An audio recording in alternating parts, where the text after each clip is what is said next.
beat, beat. Dee, dee, dee, dee, dee, dee, dee, dee, dee. Yeah. Woo. Yep. Give everybody a chance to get in the room.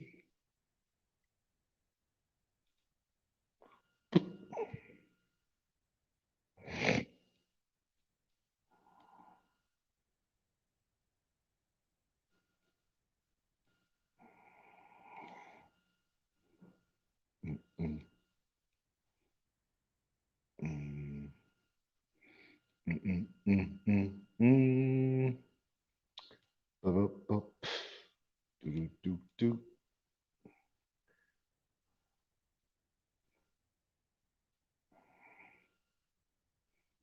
Yeah, people on the playback. I'm just giving people a chance to come in the room.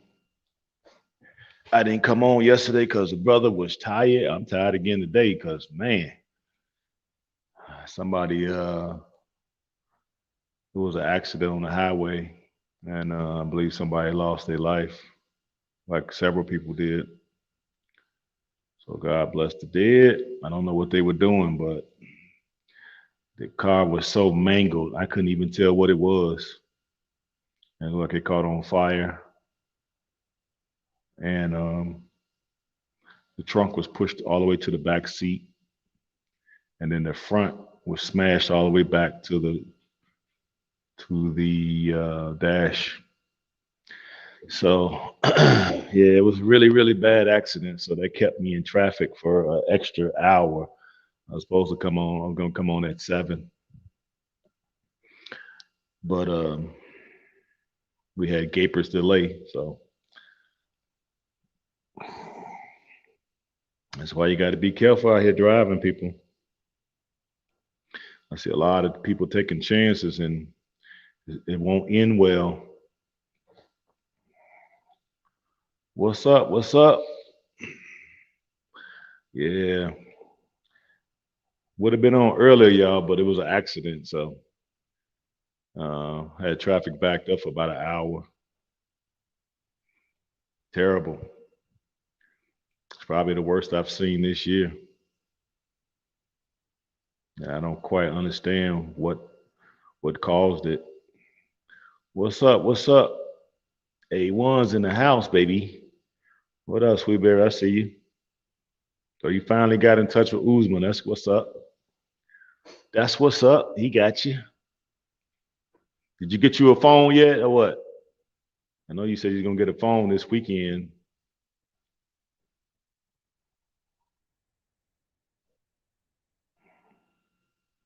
Did you get you a phone? You tell. I think it was Mr. Lofton. I'm on live, Mr. Lofton.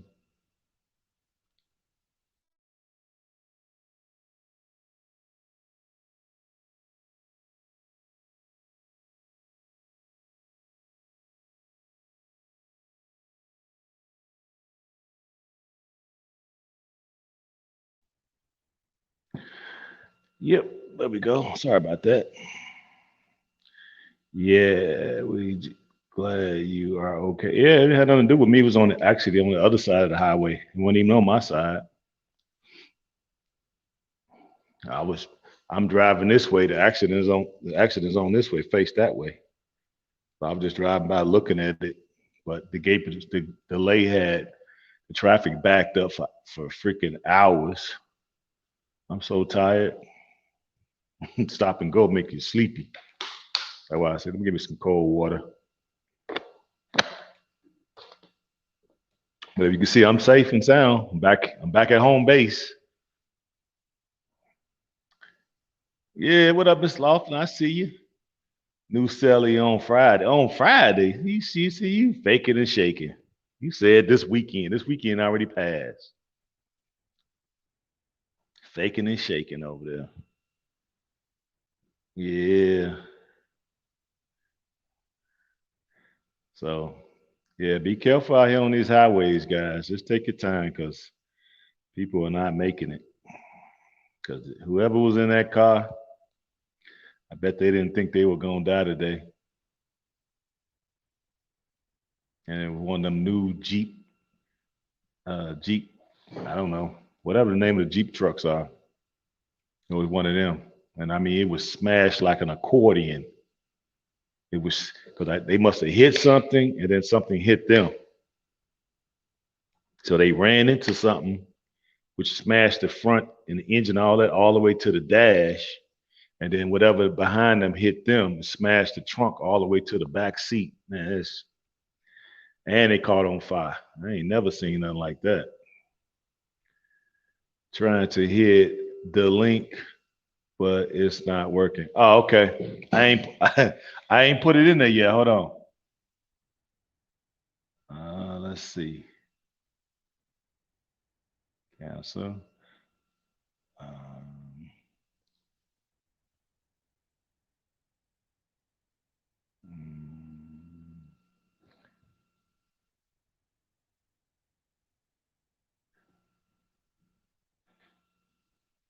all right, there you go, Mr. Lofton. It's in there now. Yeah, so yeah, be careful out there, people, because man, just I mean, it took me forever to get up to it. You know, I'm inching, then it stopped. Then we inch, stop, inch, stop. Then when you finally get up there and see what everybody was looking at, I'm like, damn, no wonder the traffic is all. This is like people couldn't even believe what they saw. That's why it wasn't even no accident on our side. We should have been just flowing right through, but that shit was piled up for hours because people were looking at it.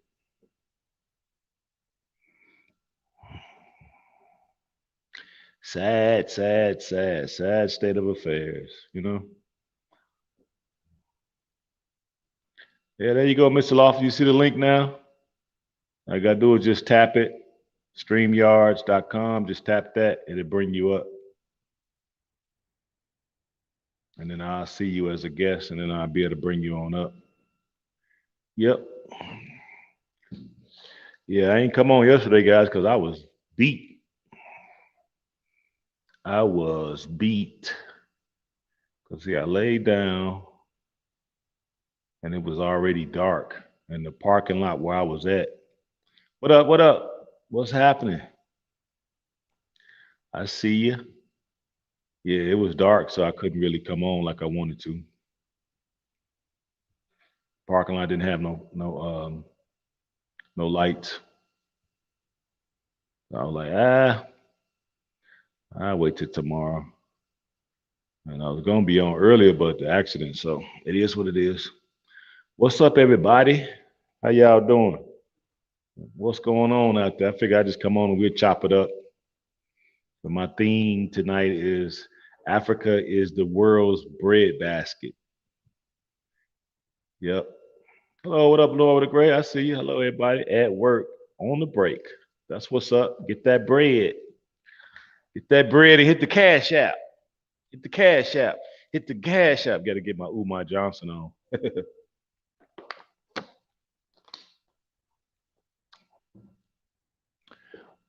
Sweetberry don't come talking about your boy got married to two women. You know that wasn't real, Sweetberry. I don't know why you sent me that. I subscribed to his Instagram, so he had already said that like last week that he was marrying two women and it was for charity. It wasn't real. So I hope that's not why you sent it to me because I already knew, but I ain't say nothing. He put it on Instagram like a week ago. You got me, huh? Okay. As long as you got me, I'm good. Hit the link, Mr. Lofton. What's happening? All you got to do is hit it. Yeah, but it will not let me in because of cookies. Well, what? Trying to change the setting. Huh. Okay. I don't know nothing about that, Mr. Lofton, about the cookie situation because when other folks are having, I just hit the link and it pulls me right on up. So I have no idea how that cookie stuff works. What up? What up? Oh, excuse me. What up, West Coast? I see you. I see you. I got the link in the chat. Let me change the. Y'all come on. Somebody come on up. We can talk. Layout.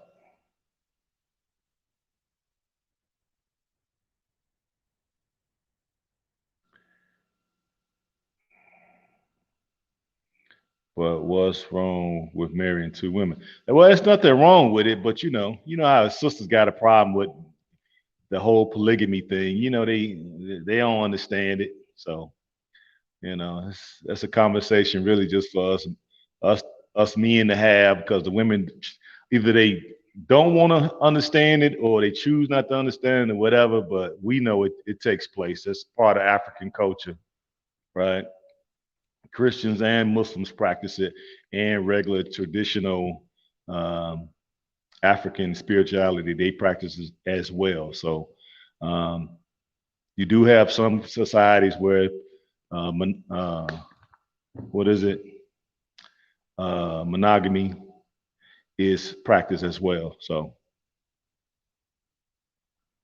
yep, everybody practices it. So it's just here in divided snakes, and in these Western nations, people tend to want to do and listen to the wife, the Albanoid definition of marriage.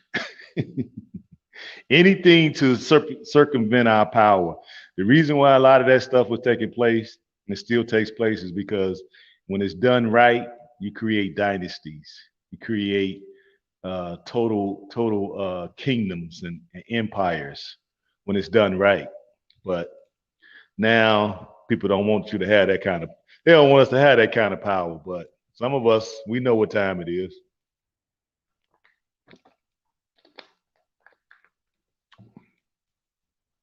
We already know.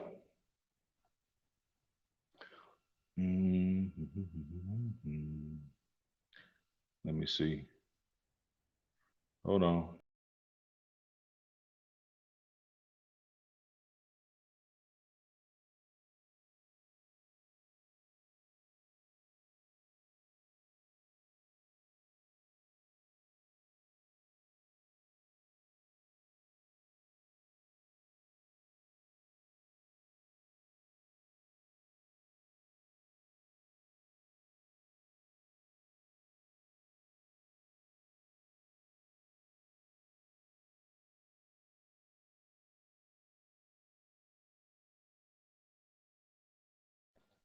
Sorry about that. I hit the wrong button, people. I hit the wrong button.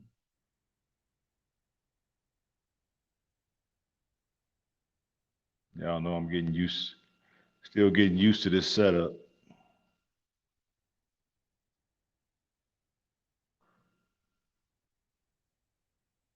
There we go. It's in the chat again, Mr. Lofton. Let's see what my man Bless said. Let's see. I might get two wives on the continent. We'll see. Yeah, long as your intentions is honorable and righteous, and you have a plan, and you have a vision, then yeah, you should. Please do a show on that and bring us both sides. Ah, come on. No problem. I'll do that. Let's go. Let's get them likes up, everybody. What's happening? Yeah, I do that. You know, I don't really do a lot of studying into it because I understand what it is. So I got to understand how it works. Um, and to me, it's simple. Okay, there's always usually more women than men, and so that means a lot of women are unprotected. So what do? They go out and just do them, and doing them is not necessarily a good thing. You know what I mean? So long as you got a plan, right? Um, you can build an empire with more multiple wives, have multiple children, but you need to be somewhat entrepreneurial and have a family. I mean, have a family business, which would be ideal. It's all about communication between the parties. Yeah, well, it should be understood. If most people don't want to understand what it really is about, and that's usually most of the women and some of the men who don't really understand how to do it and what it's all about, they'll be confused too. But to me, it makes a lot of sense. You know, and I'm definitely going to be looking for opportunities when I get there because um, I feel I have a lot to offer, and you know, who am I going to leave it to? You know what I'm saying? Like the company I used to work for. You know, that man started off with one truck. What the heck is that? More bug going out of here. He's insisting on coming back. Mm, and clear expectations. Nah, ain't nothing got to be clear, nor the great. Ain't nothing got to be clear. You just got to trust in your man. That's it. Because this stuff is not really left up to the women. You know, that's the reason why at this point it's uh it's doomed here in the West because we listen to what these people say. We supposed to be a lot stronger. If you notice, our population is not growing. And the reason why it's not growing is because everybody's an individual. Okay. We should easily be 100 million people in this country. But the reason why we're not, the reason why we're gonna continue either staying the same or really at this point we're probably on the decline, is because we have no unity and none of our cultural practices, you know, even though we can start practicing those things if we really wanted to, you know, you get stuff like we got to have clear expectations. I ain't gonna, it just ain't gonna work here. We go to Africa, it's working just fine. The expectations is clear.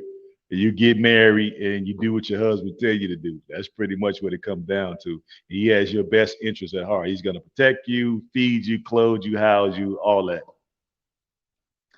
Do everything. Okay. Yes, sir. Opportunity galore. That's right. So it's basically just follow the man's leadership. It ain't got nothing to do with expectations. The reason why it won't work if you don't follow the man in his vision.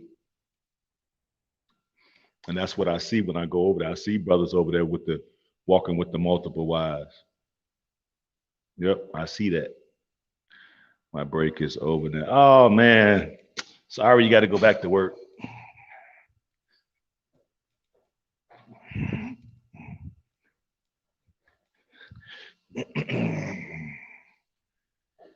Go back and make that money, baby. Yep. Yeah, but that's a good topic. We definitely need to go into it. Bring up a panel. We bring up a whole panel. Then we have a lot of debates. I probably have to like break it up because we couldn't. I already seen some of these panels in the past, so I would break it up. You know, we could have two. We could have a part one, part two. What up, Susan? I see you. We have a part one, part two, and on part one, we'll let the men go first. We'll talk about it, and then on part two, I invite the women to come up, and it just be just them and me, and I just mediate because I already know how the ideas are gonna just be all over the place because they most of them don't care to understand what it's about and how it works and how. And here's the other thing: how can benefit from it. They don't want to hear it, you know. But I could be wrong. Maybe I'm wrong. What up, Susan? I see you. I was in North Carolina, but I couldn't stay. I'm back now. I was there day before yesterday, but it didn't work out. I was planning on being there a lot earlier, but I couldn't make it. Then I had to come back. Shalom, what up? What up? What? Yeah, I was there. I was in Charlotte, but I couldn't stay because I got there too late. By the time I got there, I was tired. I figured that he probably doing you. It was like around 8 o'clock at night. It was already getting dark. Yeah. And so I got up that morning, which I had to get up early. I delivered my load. I had to get back because my paperwork is in the mailbox right there. I made some pepper soup. Oh, shoot. It would have been good, but they called me, was like, hey, man, get back here on the double because we got another load for you. I thought I was going to the ATL, but instead I'm going to Virginia. So I hate I missed out on the pepper soup. Could you join? You could have joined. Yeah, I would have loved to, but like I said, I got there too late. Trying it again. All right, try it again, Mr. Lofton. Try it again. Try it again. Try it again. Yeah, well, I'm gonna have to. I'm gonna be back. North Carolina is one of them spots that we go to quite a bit. Uh, we go to Ohio a lot. We go to PA. We go to North Carolina, Georgia, Alabama, Texas. What else? Iowa. Some of the places we go to a lot. So I'll be back. Yep. Your break over with two West Coast? Oh man, y'all on the second shift? Y'all got to be on the second shift, huh? I feel you. Go back and get that bread, Jack, because we gonna need you. We gonna need you. Woo. Yeah. I'm trying to get Mr. Lofton to come up. Hopefully he figure it out. But yeah, that's part of that you know, Africa is the bread basket to the world. It's just that the world has not been paying its fair share. Hey, it won't let me in even when I change my cookie setting. Crazy. I don't see why not. All you gotta do is just hit the link. I don't understand why I won't. I don't understand. I don't understand.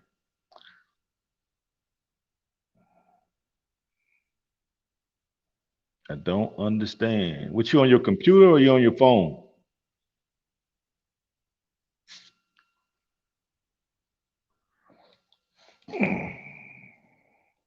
Yep, it should be.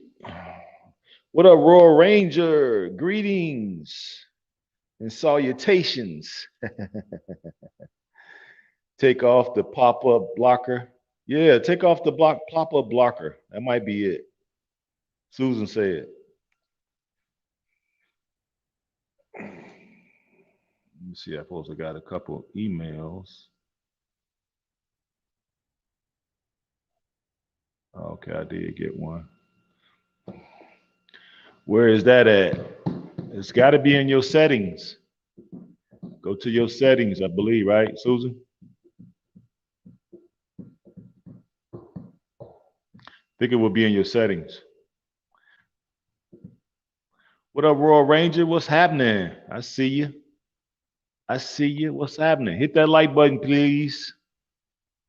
Yeah, I was saying the Africa is the bread basket to the world, but the thing is, the world has not paid its fair share.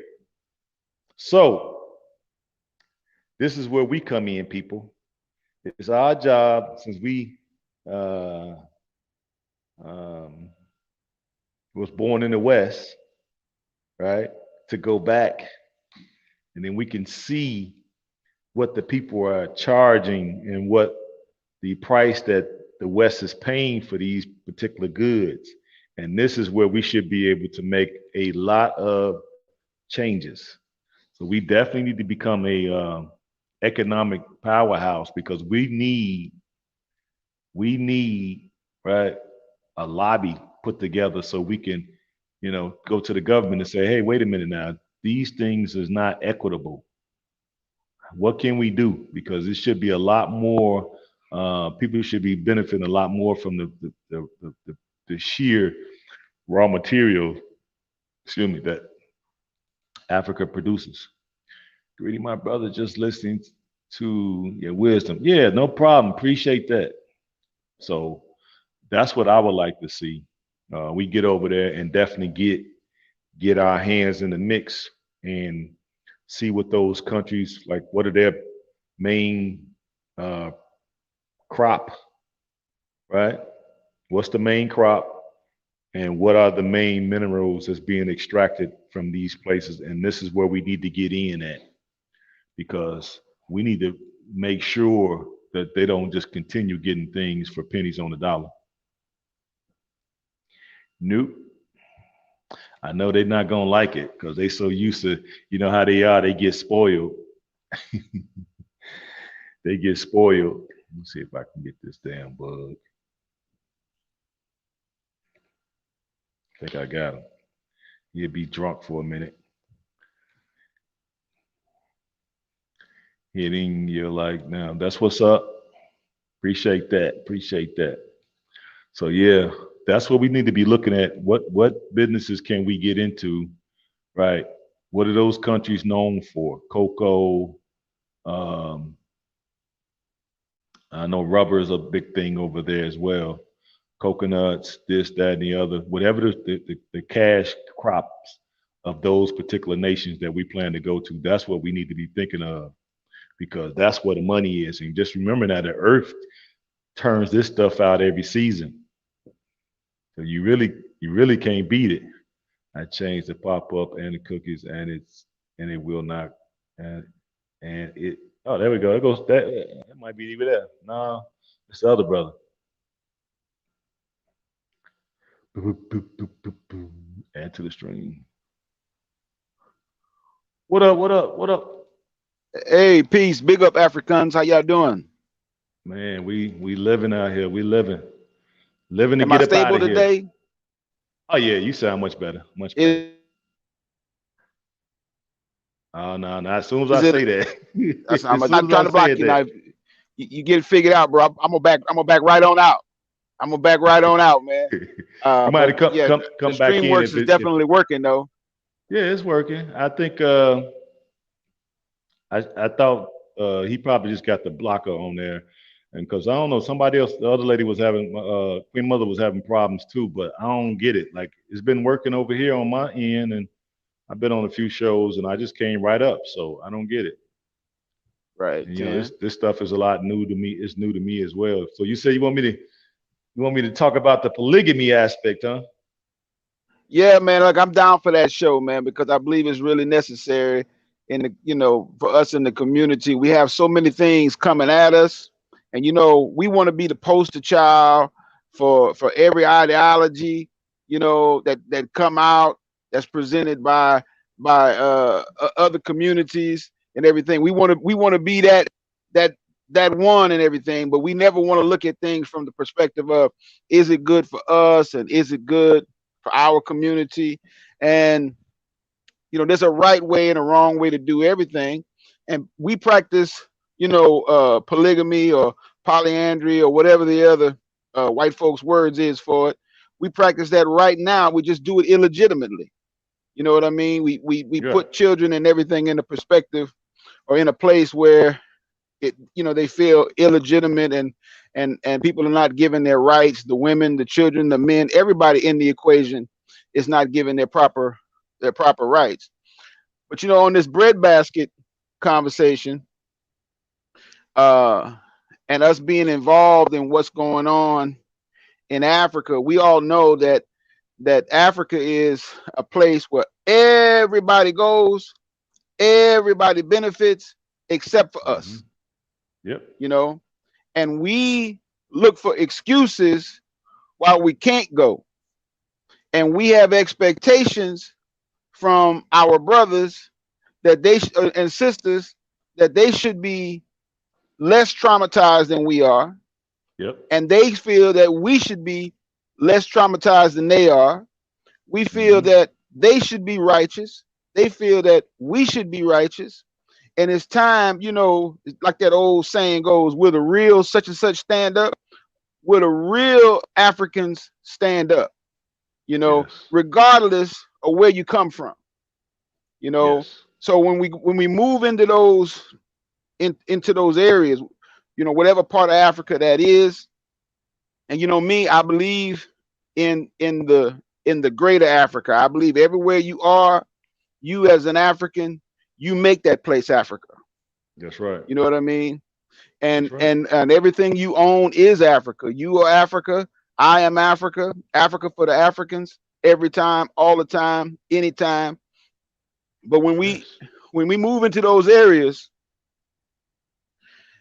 we have to learn how to navigate in those areas in a way that is wise and legal, you know, Hmm. and appropriate, with strategies that are appropriate for whatever's going on there. Because why is it so hard? I think it was you. I believe it was you that mentioned that some of these African nations want like $500,000 for citizenship, or some, Yeah. Hmm. some outrageous, price. And they're not really, for lack of a better word, courting African Americans to become, dual citizens in those countries, and that's to their detriment. True. Because there are a lot of brothers and sisters here who have money to invest. So if you Yes. were to make it possible for your people to come back and to invest in the country, and to not be cheated, not be burnt in the process, where they can own property, they can invest in businesses, they can become part of the economy in a meaningful way, in a ongoing way. Like you said, I love the word that you said today about it creates dynasties, it creates empires.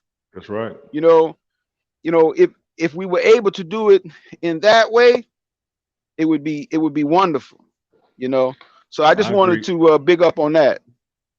I agree 100% because the main thing and why this is not happening. Let me read this comment and I'll break that down.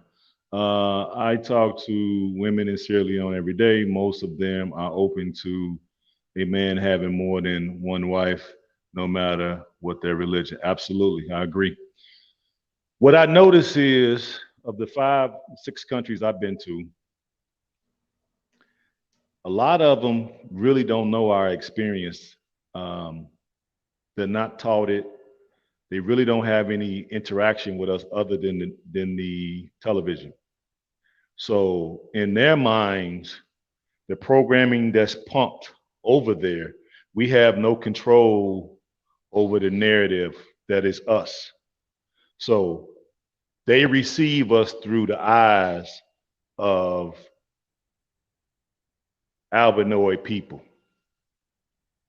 Okay. So they don't see us as who we really are and what we're really capable of and what we have accomplished in the 400 years we've been here. They don't see us like that. They see Hmm. us just as albinoid people see us. That's why you will Right. hear them say little slick stuff, right? And I find myself checking them like, whoa, whoa, what did you just say? And then when I get through breaking it down, they be like, you know what? I apologize. I usually get them to apologize, and they be like, well, hey, look, I didn't know. I'm like, yeah, you sound like um, you watched a movie and you're characterizing me from a movie you watched, Hmm. which I had no no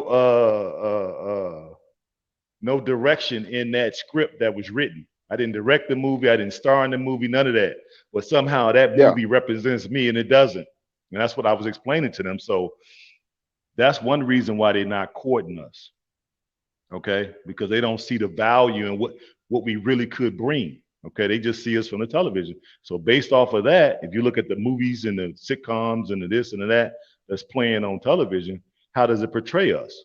Negatively. Yeah. So that's Right. basically what they see and what they know. Now, of course, once they do have to physically interact with us, then they start. I could see like some of them trying to like break the programming, break the the coding or whatever.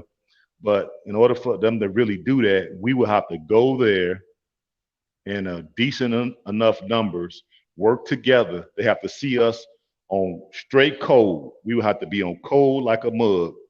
Come over there, pool our resources, get some look and see what the country really needs, jump into that industry, right, and dominate it with an iron fist. Then we can go to them and say, hey, what do you think about us now? Hmm. But unfortunately, that's not what we're doing. What we do is we just kind of go over there, pick a country, eeny, meeny, miny, mo, touch the tiger by his toe. and just land somewhere, right? And then we just try to Yeah. figure it out. We just try to figure it out. Right, right. So, so that's what I've been noticing. That's why in Sierra Well, we're not Leone, I want to. trained in nation building. No, We're we're not not. trained in nation building. We We're don't not. nation build here where we live. We don't nation build in the Caribbean. You know, Nope. we don't nation build even in Africa. You know what I mean? Um, I was explaining that to my wife. Uh, I said when you know when you talk about Nigeria, Nigeria is a made up place. Yeah, it That's what is. those are made up borders, and Yep. the name Nigeria was made up by by the same oppressors who were oppressing over there, you know, and so that's all well and good. I mean, well, no, it's not well and good. It's not well and good because that's part Yeah. of Yeah. the thumb on you is to rename you, to resize you. You know what I mean? And to resize your places. So when we go someplace and if we go to Lake Victoria, how the hell is that Lake Victoria? It's not. Right? If we go to Lagos, how the hell is that Lagos? Right? Or in any of those Europeanized names of African places. You know what I mean? So yeah, we're not trained in nation build, so it's not strange that when we go to that place that we don't know what to do because we really most of us didn't go there for that anyway. We thought we No. was sliding in the home. Yeah. We thought we was running the bases and we're gonna slide in the home. But when you got home, you need to clean it up. You need to do the maintenance. Yeah.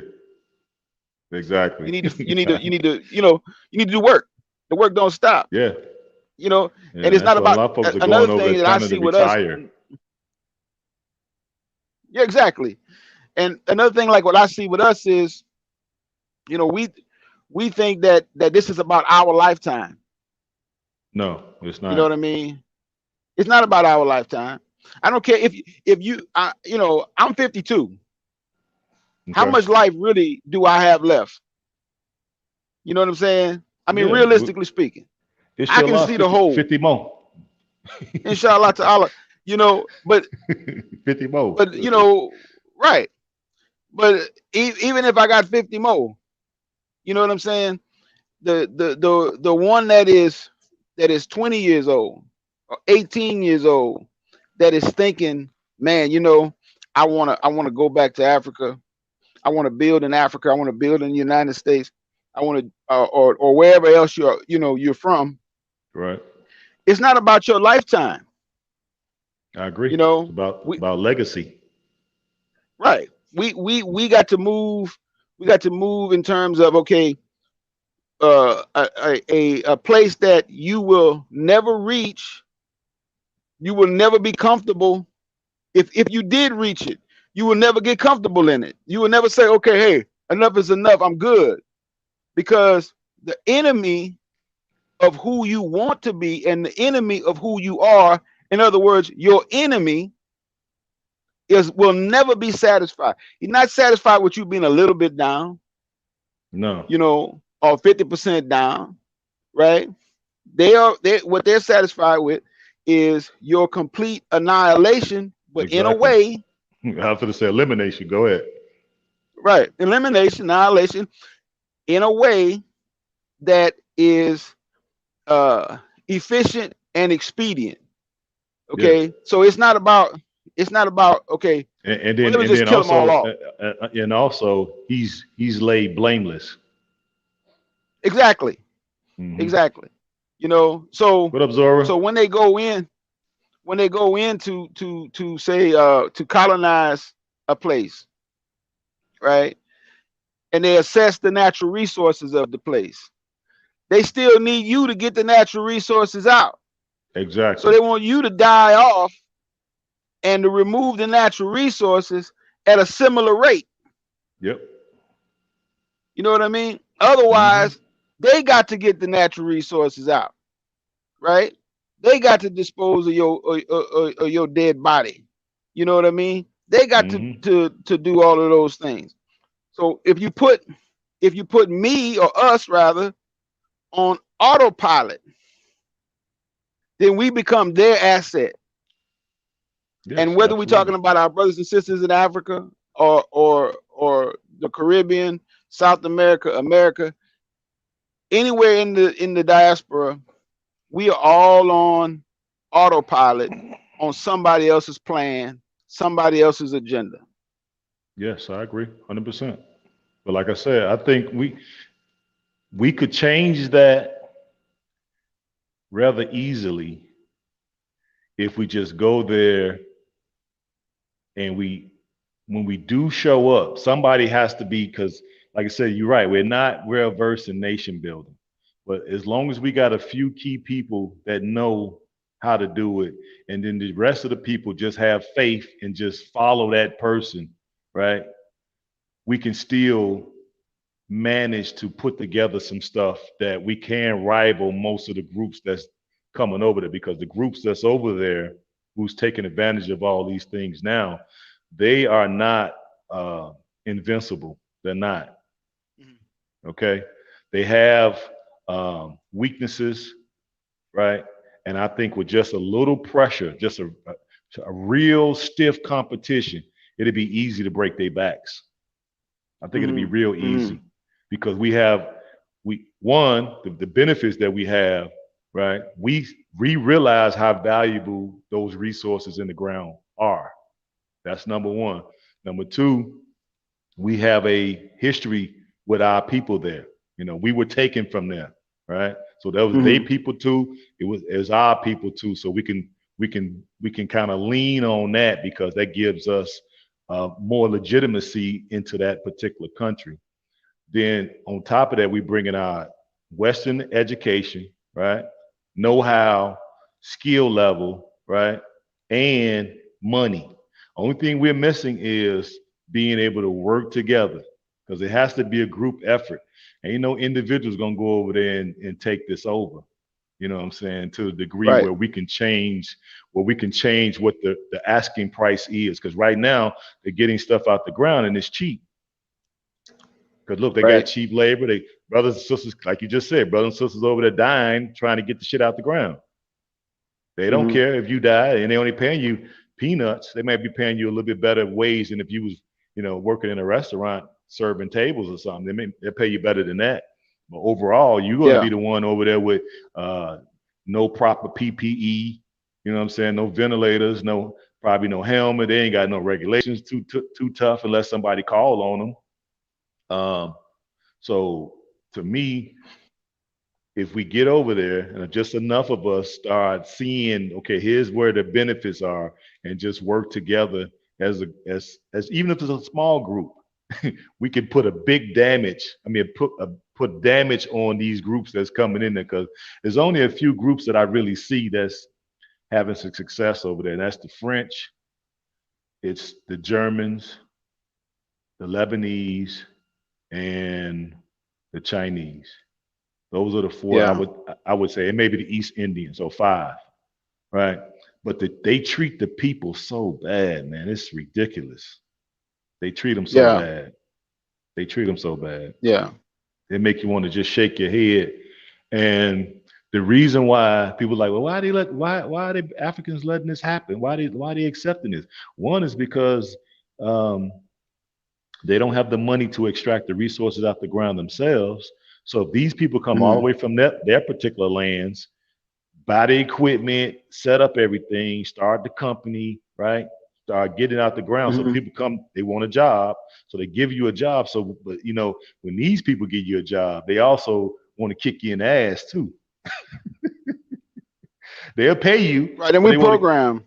yeah, they want to kick you in the ass also. And that's the problem I'm having. So just imagine if we was able to come over there, get the equipment, get a mine or whatever, or land if we're gonna do agribusiness, and we can do the same thing, but we're gonna pay people above average wage, but we ain't gonna kick you in the ass, and then we have love for you. If you Yeah.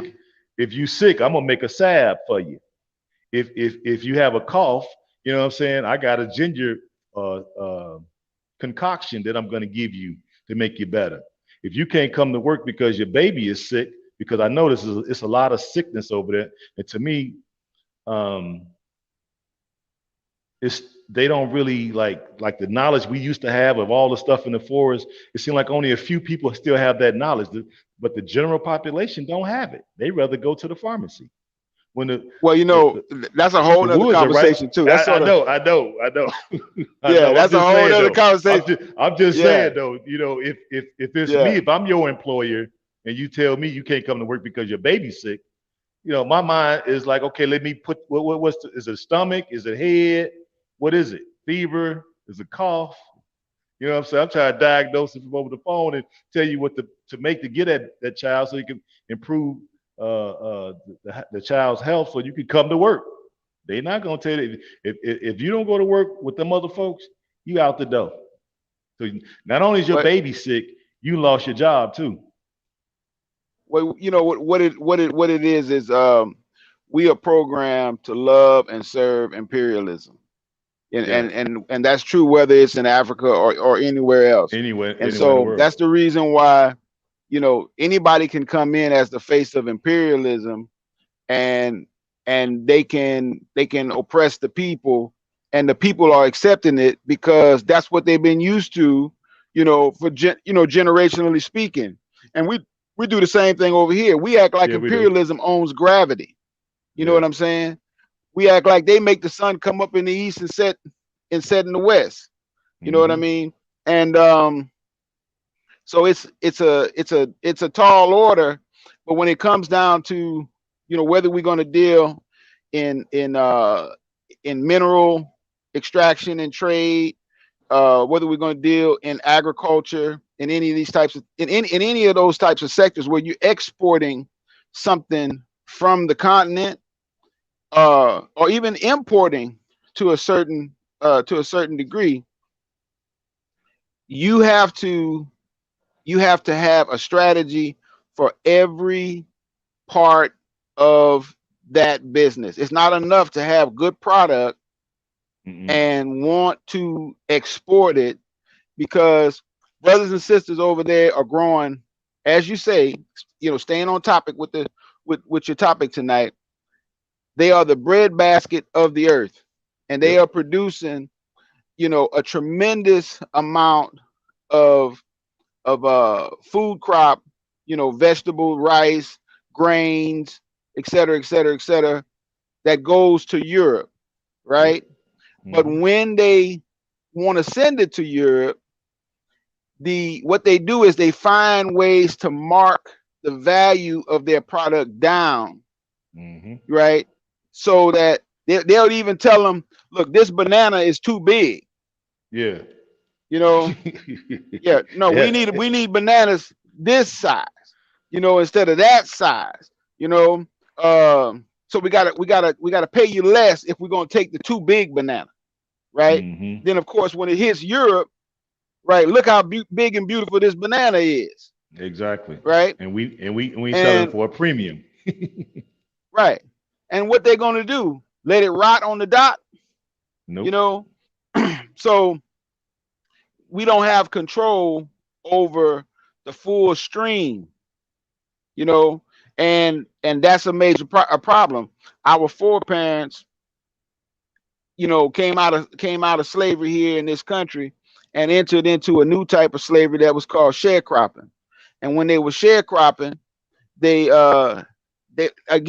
didn't control anything in the stream, so they were buying everything on so-called credit from the general store, and then when they brought their crops in, their crops were devalued, so you were always owing. You never came out the hole. You were Mm-hmm. always in a state of slavery. The same thing is going on in Africa. In the late late 80s, early 90s, I met a brother in New Orleans, and I don't remember which country he was from, but he was telling us about the situation with the diamonds. He said Okay. even if you find a diamond, okay, or even if you have a diamond and you try to get it out the country, he said that's a problem right there. Yeah, it is. Is getting it out the country. He said Mm-hmm. if you get it out the country, who are you gonna take it to? Yep. Who's gonna give you fair value for it? You know, he said if you go into the European market, he said they might just straight up take it from you, and say that you stole it from Yep. them. Yep. You know, he said if you bring it to New York, you know, he said you can get rid of it, but by the time they they it's like more or less like you selling it on some type of illegitimate, white market, if you will, right? Yeah. I don't want to say black market because Yeah, because you're right. White because I market. You want to said the right I want word. to flip the script, right? You're right. So uh so we he says it says so you could come up there with the Hope Diamond, he said, and they're gonna treat it like a cubic zirconia. You know what Hmm. I mean? So it's Yeah. the same drama.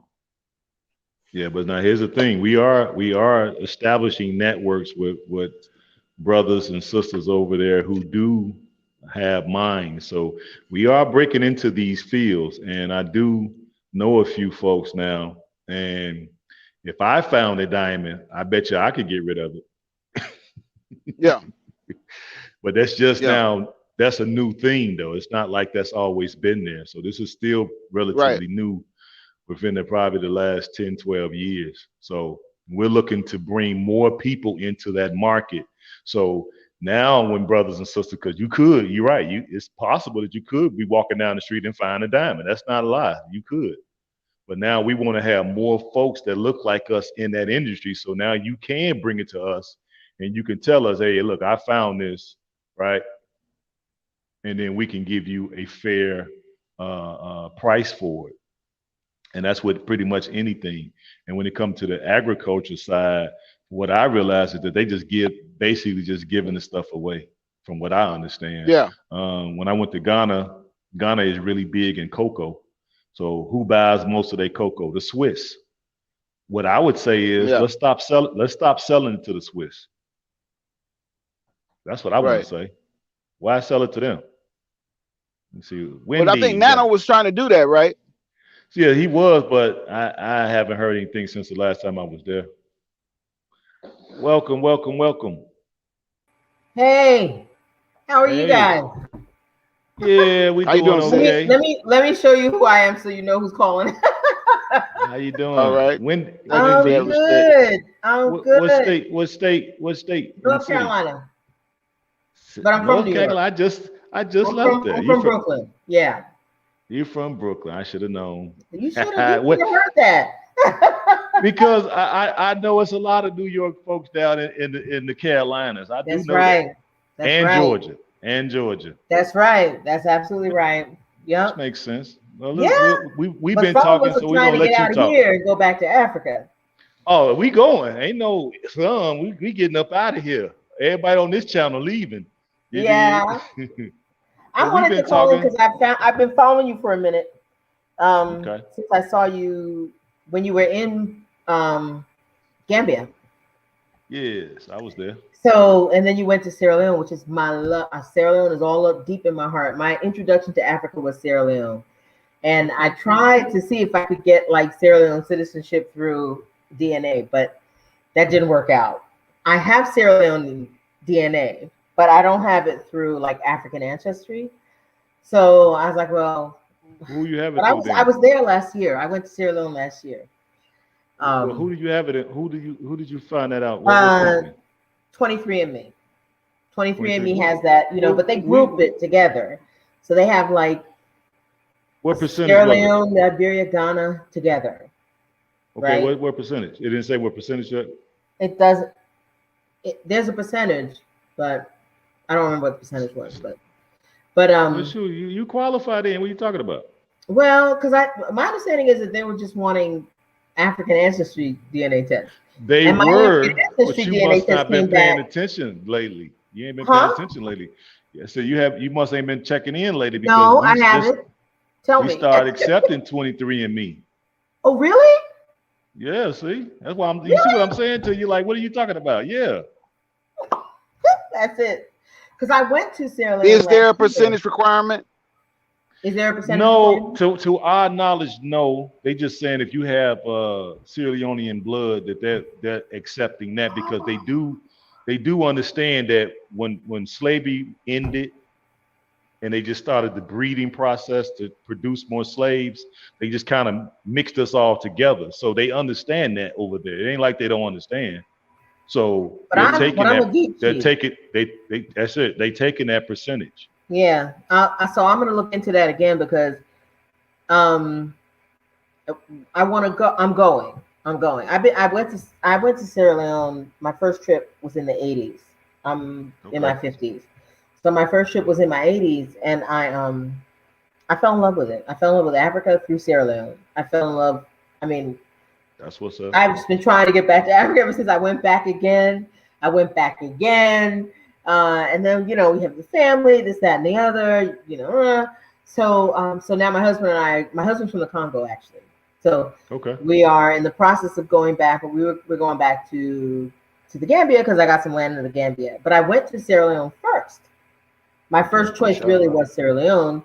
And then when I didn't get that, I didn't get the results that I thought I needed, I was like, well, let me just go someplace else where I can go. But Sierra Leone, You might have to revisit that because I think I might have to revisit it. Miss I've B in never the given comments up is on it. saying, she said, "Did you take the African ancestry test too?" Miss B is actually in the comment African section. ancestry came back someplace. African ancestry came back Guinea-Bissau for my mom, but my dad is already gone, and he's the one who was the Geechee, and he's the one who Ah, was in the rice culture, and so I'm pretty sure that at least I'm not pretty what's up, sure, but I brother? have a strong feeling that my Sierra Leone side came from my father. So my father's been gone for a while now, So is and I don't it? have any So is it brothers. any? Yeah, I was gonna say, is it any men in the family on your father's side? no brothers, no nothing. No, it's just girls. My dad Damn. had girls. He loved us to death, but he didn't have any boys that we could check. So, so here we are. But I mean, I would love to be able to make the argument. I can make the argument, okay? If you put me before somebody in Sierra Leone, I will Yeah, make you're the gonna have to. argument, okay? You're gonna have to email me, and I could send. We could talk to our Queen Mother, Miss Eugenia, and see what she say because we are using 23andMe, so we might be able to make it work. So I think you need to email me, and then we can talk to her, and Uh then huh. because we are accepting it, we already Uh got huh. one person. We already got one person as citizenship through 23andMe. Well, I have. I can. I'm pretty sure that I can pull up some proof that on my dad's side that both my grandparents are from that area. My grandfather, um, he was the Geechee. My grandmother was Okay. born in Charleston or right outside. But anyway, it's just I'm sure it'll work. And I grew up on red rice, and everything Hmm. else like Geechee Geechee, but it didn't come out the way I wanted to. But so anyway, I had gone to Sierra Leone last year because I wanted to check it out. I wanted to see about land. I wanted to see how things were, stuff like that. Okay. So, and I told the folks who I was with because I had a host family there, and I Okay. told them I was like, I'm coming back. I'm not. I went ahead and got land in Gambia because it was a really good deal, and Gambia is a good country because it's stable and you know. But Sierra Leone is in my heart, and it's just in my heart. Mine So too. so anyway, so that's gonna happen. So I've been following you for that reason because you got that connection. I also just wanted to tell you that Thank you. it's very nice to see you pushing for Sierra Leone and for the Pan Africanism. And as you guys were talking tonight, I was listening to you talking about kind of things that we could do when we go when we get there, what we could do. I really believe that Sierra Leone in particular is a really good place to introduce collaboration for industrial production. I So agree. like agricultural, um, mineral, and other stuff. I have so many ideas, about stuff that can be done I'm in the Sierra same Leone. way. I'm the same way.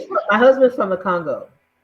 Shout out to the And I Congo. and I consider the Congo. I consider Sierra Leone and Guinea, like Sierra Leone and Guinea, mini Congos. You know, because Okay. they got like everything, just like Congo does. They've got so much. God has blessed Africa in so many ways I that we know just so need to many really, ways. so many ways. And I don't know why people don't understand that. But I would Hey, you like to know see. what? I'm glad they don't understand. I'm glad that just a few of us woke up and came to our right senses, and we going over there. So for all the folks who don't understand and they want to stay here in America, hey, stay here. I ain't got no problem with y'all staying here. They're gonna find it. They're gonna find. They're gonna. It's gonna change. They're gonna see some stuff happening in America. We see what's going on here. Of course, I guess they're We gonna see wait till what's the going on collapse. here. This Wait is till the not collapse takes place, and then all of a sudden they're gonna be exactly, like looking for a place to exactly. go. You know what? It's gonna be like they on a boat, bunch of rats on a boat, and the boat starts to sink. Now they're gonna be looking around. Where would we go? Where do we go? We gonna be from on the other side of the pond, waving like, well, Yep. hey, And the sorry rest of y'all us are didn't gonna be over see there. it. Okay, we got room for 6 people. Come, 6 of y'all. 6, no more. You know. But you, but you gonna have to swim. You gonna have to swim over here. It's good. I mean, it's just I don't know. It's just I think there are some people who just don't. It's just not in their minds to consider Well, they've been leaving. brainwashed. They've been Yeah. brainwashed. They've been brainwashed through their subconscious, and they kept hitting us with that stuff over and over again. They keep hitting us with it, and so a lot of times they get to your subconscious. That's why they keep doing it over and over again. Then it gets in your conscious, and then next thing you know, it's coming out of your mouth. I'm not African. You hear people say that with such conviction, but I bet if we test their DNA, it's gonna go right back to Africa. Oh no, you don't Yeah, even have to test yeah. DNA. It's on their skin. It's in their hair. It's in their Well, I'm just features. saying if You they don't have to see test it. anything. We can No, see. I no. mean, it's like you can I agree try with it. you. I agree with you. But what I'm saying is, if they test it and see that results from the white Yeah. man, that's when they actually believe it. They'll disregard their skin, their nose, their lips, their hair, their kinky hair, the dark skin. They'll just suspend belief and say I'm Hispanic But you know or what? I Yeah. wonder. I I'm mean, Native American. Lord, how Or many here's a people better say one. I'm Wait, wait, Native wait, wait, wait, American? wait, wait, wait, wait. Here's a better one. I'm part white. Oh, oh, oh my God. You know, okay, so here's the thing. Like, I know some people who have in other things in their ancestry, and they know these people, right? These people marry, these people, whatever. But the majority of African Americans who have that admixture have it because not because of anything consensual, but because of something that happened that our people, our first mothers, didn't have a choice. I called the Exactly. lady who we tested, and I call that my first mother. Okay, my first mother didn't have a choice. Okay, she didn't have a choice. So I don't know why people would be proud. I'll be honest with you. I mean, people are like, oh, that's who I am. Do you know that person? Did that person do anything for you? The only people I know look like me. Okay? They're the ones who sacrificed for me. They're the ones who educated me. They're the ones who made sure I was healthy. They're the ones who took care of me. If you let that happen and then you go looking for some one person 150, 20, years ago Hmm. to try and grasp onto that, you are disrespecting everything that all the other people did to get you to where you are today. Shame on you. Yeah, they want to just suspend that trauma that we endured as a people. So they just want to just close that door because you hear them say this all the time. That was a long time ago. This is a new day. That's old history that was in the past. That ain't happening right now today. And so they want to shut that door and they don't want to look at it ever again. They want to board it up, and that's what they're doing in their mind. So in my position is Let them do. stay here, stay Yeah, here, let them do. Let them stay do. here. I have big discussions. I had Or they discussions with my say, brother-in-law about that. What's that?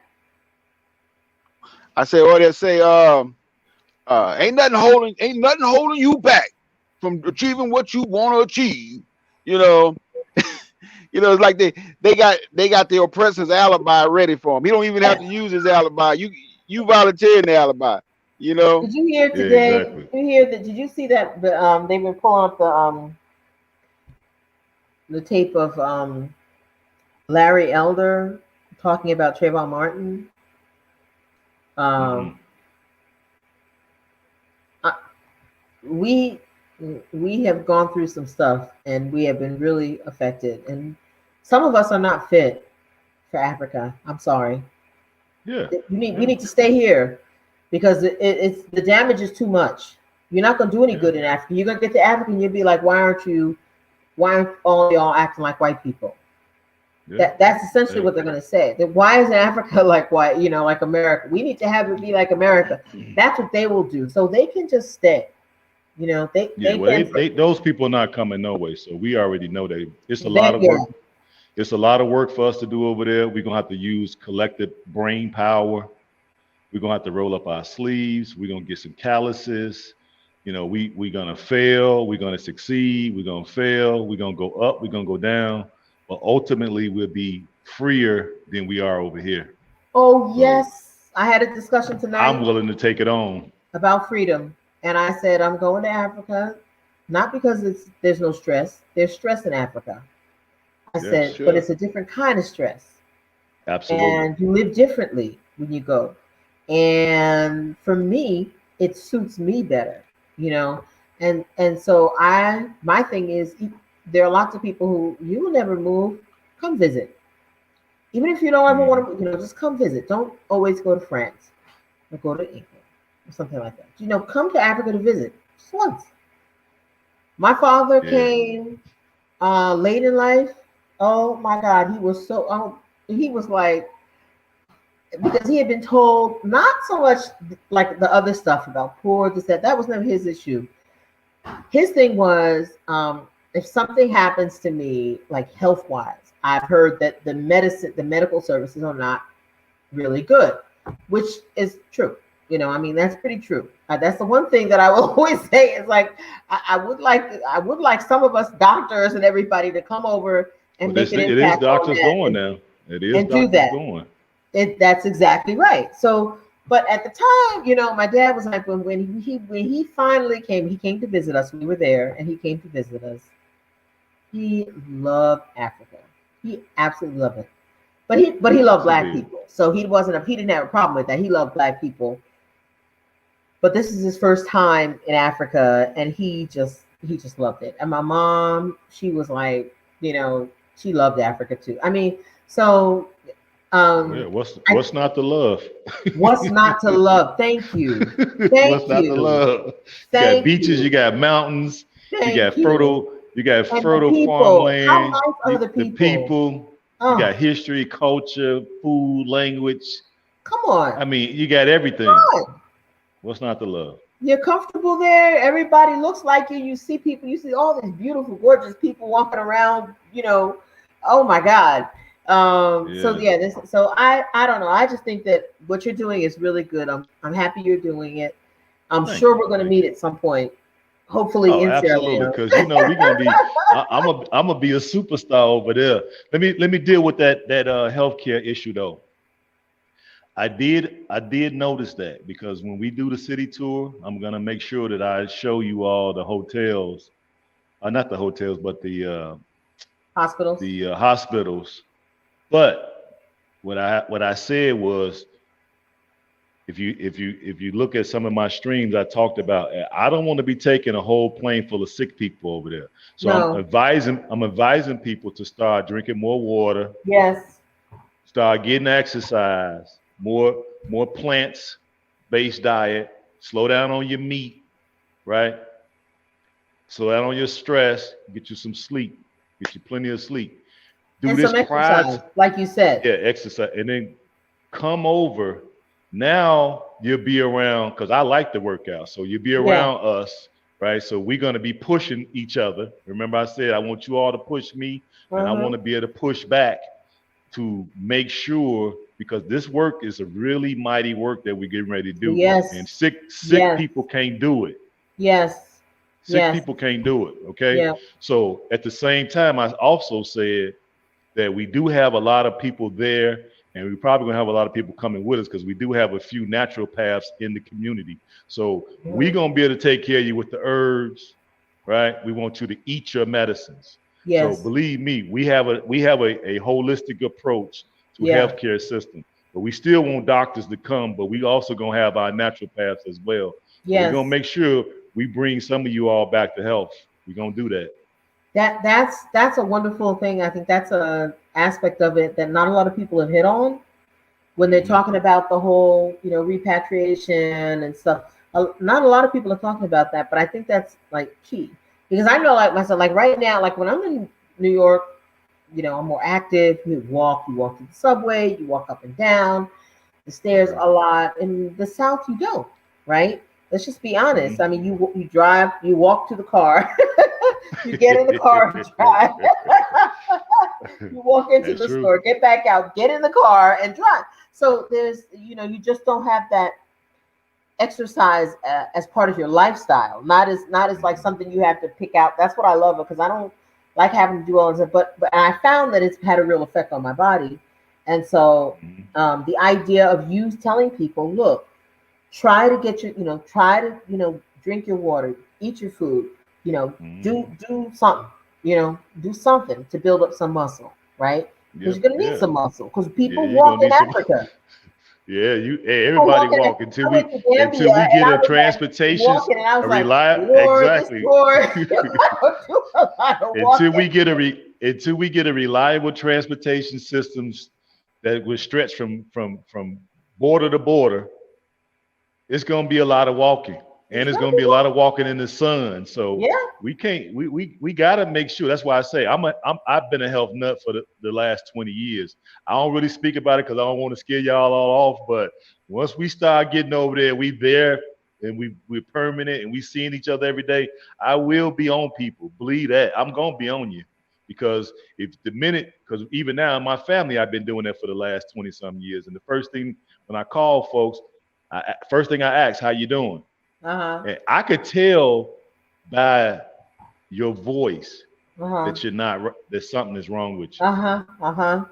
But And I say, you don't I've never sound, you don't sound experienced right. I've never experienced an African country, and I've been to a few countries where you go when you put on a lot of weight. You No, you don't no, get hungry, but you're eating no. food that's like pure food, like food the way Yes, God made food. And yes, also you're not overeating. So like when you have like a meal that's like you have some meat in it, even if you do have the meat in it, it's not a six yeah. It's ounce not piece that. of meat. Yeah, it's like a Hmm. piece of meat or whatever. Yeah, I mean, you can do whatever you want at your house, but even if you eat the meat, it's not grown the way it is here. The stuff that we consume in and of itself is toxic yeah. to a It's large trash extent. here. Yeah, it's trash So here. so but I really do think that I really do think that you're smart to do what you're doing in terms of talking about that Well, aspect of thank it, you. because I think that a lot of people need to hear that so that they're not completely surprised. It's like, yeah, he told me I needed to do some walking, so I'm glad I got some walking Yes, before I got there. But yes. understood. Because But I on think these it's trips, wonderful. exactly, on these trips now, when I get to see folks, I'm interacting with them, Uh-huh. and they're surprised that I'm a vegetarian. They're like, "How are you such a vegetarian, big as you are?" Because Yeah. I've taken time to understand that you don't need a whole lot of protein, Right. right? And because you don't need a lot of protein, the body will adapt to whatever stress you put on it. Mm. So once you train your body this way, then my body will only accept, it will only accept these things. If I get around meat or these other type of products, I could feel me like gagging depending on where I'm at, because I can smell a different smell than everybody else. Yeah. To everybody else, it smells good. To Yeah. me, it don't. It don't. Well, I remember It one time, smell I don't know it where I smell was when horrible I to me. came back from Africa. I came back from Africa, and I'm old enough to have been around when like microwaves came out. Right, Oh yeah. I was born before the microwave, so when I came back this one time, microwaves had been out, but they weren't as popular. Right, So when I came back, I told people, I said, you put me down 2 plates in front of me. One has been, heated in an oven and one in the microwave, and I'll tell you which one came out of the microwave because I can Oh yeah. smell it. Yeah, you can smell that. It I agree smells 100%. metallic. And if Mm-hmm. you're around it and you're used to smelling it, you don't smell it. But when I Mm-hmm. came back, it was, I mean, I could be this far away and I'm like, this is the metallic one. This one smells like metal. And so Absolutely. The and so food. because and You're that gets right. into You're how right. we get used to eating stuff that's not that our bodies really don't have any business consuming, right? Mm-hmm. Because God, we weren't meant to consume food that's metallic smelling, right? No, And that has no. metal whatever running through it. We're not. Or That's not what we're supposed to do. chemicals. None Or of those chemicals. chemicals belong in food, and you can eat Mm-hmm. perfectly good food. The food in Sierra Leone is delicious. This is delicious. The And like food you say, in you Gambia, actually I ate a lot, but at the same time I was losing weight. exactly. The food in Congo, Can oh my you God. explain that? I'm Yeah, eating. They bring me a plate like this, and I'm like, oh yeah, I eat all that, and at the same time I'm steady losing weight. yeah, yeah. But that's the way it is. That's just the way it is. And people and I've seen that with a lot of Americans who got there, that we all have that puffiness when we get there, Yeah, and then we get there and we're like, and I can just see yeah, the people who are on like YouTube, I can see them slimming down. And I know because yeah. I They are. experienced that myself. You slim down when you get to Africa. So anyway, I just wanted to call in to say, God Thank bless you for you, calling. and you keep doing Thank what you. you do, and I will. I get will. your I would really love to see some investment groups. I know that people talk about scam on like YouTube all the time, but I would love to see some legitimate investment groups Yeah. come together where you can build real stuff. Because one of the things that you notice also when you get to Africa is a lot of stuff is imported. A lot of stuff is Yes. imported, and Yes, it so is. a lot of that stuff we can do it right there. There's no Yeah, reason why right we there. can't do it right there. We just need to Yeah, it's just the people don't band together. That's all they would really need to do. If certain groups or certain tribes would band together and put their little twos and fews together, they can, exactly. obtain more land and then employ people by planting certain crops. Exactly. There's 16 different tribes, and depending on which area they're in, they can each have a crop that they just master. Something simple. Manioc, cassava, somebody, Yeah, corn, yeah. somebody else, coconut, Mm-hmm. somebody else, palm Yep. oil and palms, somebody else. There's all kinds Mm-hmm. of, I mean, come on now. Really? I know. Rice. I mean, Africans are like eating rice from China. So Yeah, when I they are. first went to Congo, all the rice that I had when I was in the Congo was from Congo. All of the flour, the cassava and corn flour that we use to make fufu was Mm-hmm. from Congo. Years went by, I went back, and they're eating everything Chinese. Chinese. Yeah, And I I'm believe it. saying to them, I'm like, Chinese people have problems in China with food that they feed each other. What do you think they're going to feed to you? What do you think Exactly. they're going to Yeah, give to you? Yeah, yeah. yeah, I agree, 100%. And, So they have a and you lot know of what's really ailments that crazy they about hide. that? Go ahead. Come on. What's really crazy about that is when you look at what they do in the Asian market is they have a lot of small processing machines for so that they can process their own grains, their own, their own rice, their own vegetable, whatever. They make the microwave size, refrigerator size processing machines. Like here in America, you don't see even people that have a few acres growing their own rice.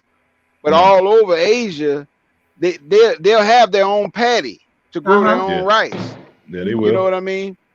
And so in Africa, they could do the same thing. You can take it's better for you to import the the uh the Chinese made machine that is the small rice mill or grain mill than it is for you to import their grain because they're gonna adulterate it when they sell it to you. Mm-hmm. You're gonna be eating plastic. You're gonna be eating all Exactly. kind of all kind Fillers. of other stuff, Exactly. and then you can read. and then you can reverse engineer the machine, because the machine ain't that difficult to make. A lot of it is Mhm. castings. You know what I'm saying? Yeah. So Yeah, we could that's what they just did buy it in from the them. first Yeah, place. Or just buy buy it it from from them. them now. They can't Yeah, not, because they'll but sell you they the don't. But machine. like, have They you don't ever care. noticed like all the aid? It's like, we're gonna build you a stadium. We're gonna build you an office building. We're gonna build you. They're never gonna build anything industrial. Like, they don't build industrial. Like, No, they're never gonna build you, textile plant or nope, something like that, where you nope. can come in and you can process the cotton, turn it around, and make clothes with it. They won't do that, because that competes with what they're doing, and they know that And in Africa, you I'm can, glad they don't, because that's where we come in at. that's where we come. But the reason why they don't is because they want Africa to serve the purposes that Africa is currently serving for them. Absolutely. That's exactly why they're And doing it. That's why I said it'd be easy for us to come in and displace them, because they don't yes, expect us to be even talking like this. no, We you're don't right. supposed to be a constructive people, y'all. We don't supposed to They be a don't know constructive us. people. They don't know us. They don't really know us. They don't So know us. that's why I say first things first. My first order of business is to bring enough folks over, you know what I'm saying, who have like minds, right? And then help you integrate into the society and ultimately get your citizenship. And then a lot of folks are looking to repatriate back to that land. Once we live in amongst each other as neighbors, because we have a shared Hmm. experience, right? Yes. Now we can get together and start like being around each other. I can come to Wendy's house because she having potluck. Me and the Hmm. brother can bring our little dish that we know how to make. Sister Uh-huh. bring her, brother bring hers, this couple bring theirs, and then now we sitting there and we just playing cards. We just having a good old time, talking our talk. Then we gonna get around the business. You know what? Go This ahead. is I how had it's to think supposed to about be. it, because I've been talking about Africa since my first trip to Africa. I've been talking about Africa. I went to Africa in 2014. Okay. And my mother thought I would never return. Okay. She's like, that's it. She's gone. She's never coming back. Because I had been talking about Africa for so long. And I had to think about why I loved Africa so much. And when I sat down and I really thought about it, that thing that you're talking about right now was at the top of the list. That thing about how you connect to people in Africa, Hmm. that that was it. Here we go to work, we work hard, we make, schedules and appointments, and to meet other Hmm. people, like I got 2 hours for you on Saturday, how about your kid gets with my kid, play date, this, that, and the other. This is how we live in America, right? And, Hmm. and, and we think that working as hard as you possibly can, as many hours as you can, is honorable. That's the honorable thing to do in America. In Africa, they spend so much more time, they put so much more value on their relationships. There you go. Um, and you can just, and this is every country I've been to in Africa. It's the same thing. They put so much Hmm. more value on relationships. And they think relationships Right, are the most rightfully normal. so. Huh? Rightfully so, though. And Rightfully and so. that is the thing for me that I think made me most fall in love with Africa. That difference. Hmm. Plus, See, we got it twisted over here because we're doing this individual thing, we're doing it and completely and wrong. like exactly, life is about your connection. Life is about people. There was a guy, let me That's see what if it's I can about. find that. You know what Thomas Hobbes said about um, life? Thomas Hobbes, the like British um, philosopher. He He's said British, I life. don't He know him. said life outside society. Life outside society, and you know what European society, that like feudal society, right? Where you had the Hmm. lord, and it's like slavery, baby slavery, right? Um, he said life outside society will be solitary, poor, nasty, brutish, and short. And you Hmm. have to ask yourself, who would Yeah, like, where did you get that from? Life would be short, brutish, nasty. What? yeah. I don't even understand that. And so, I had to realize, well, they're talking about Europe, but that's the principal culture that was transplanted here.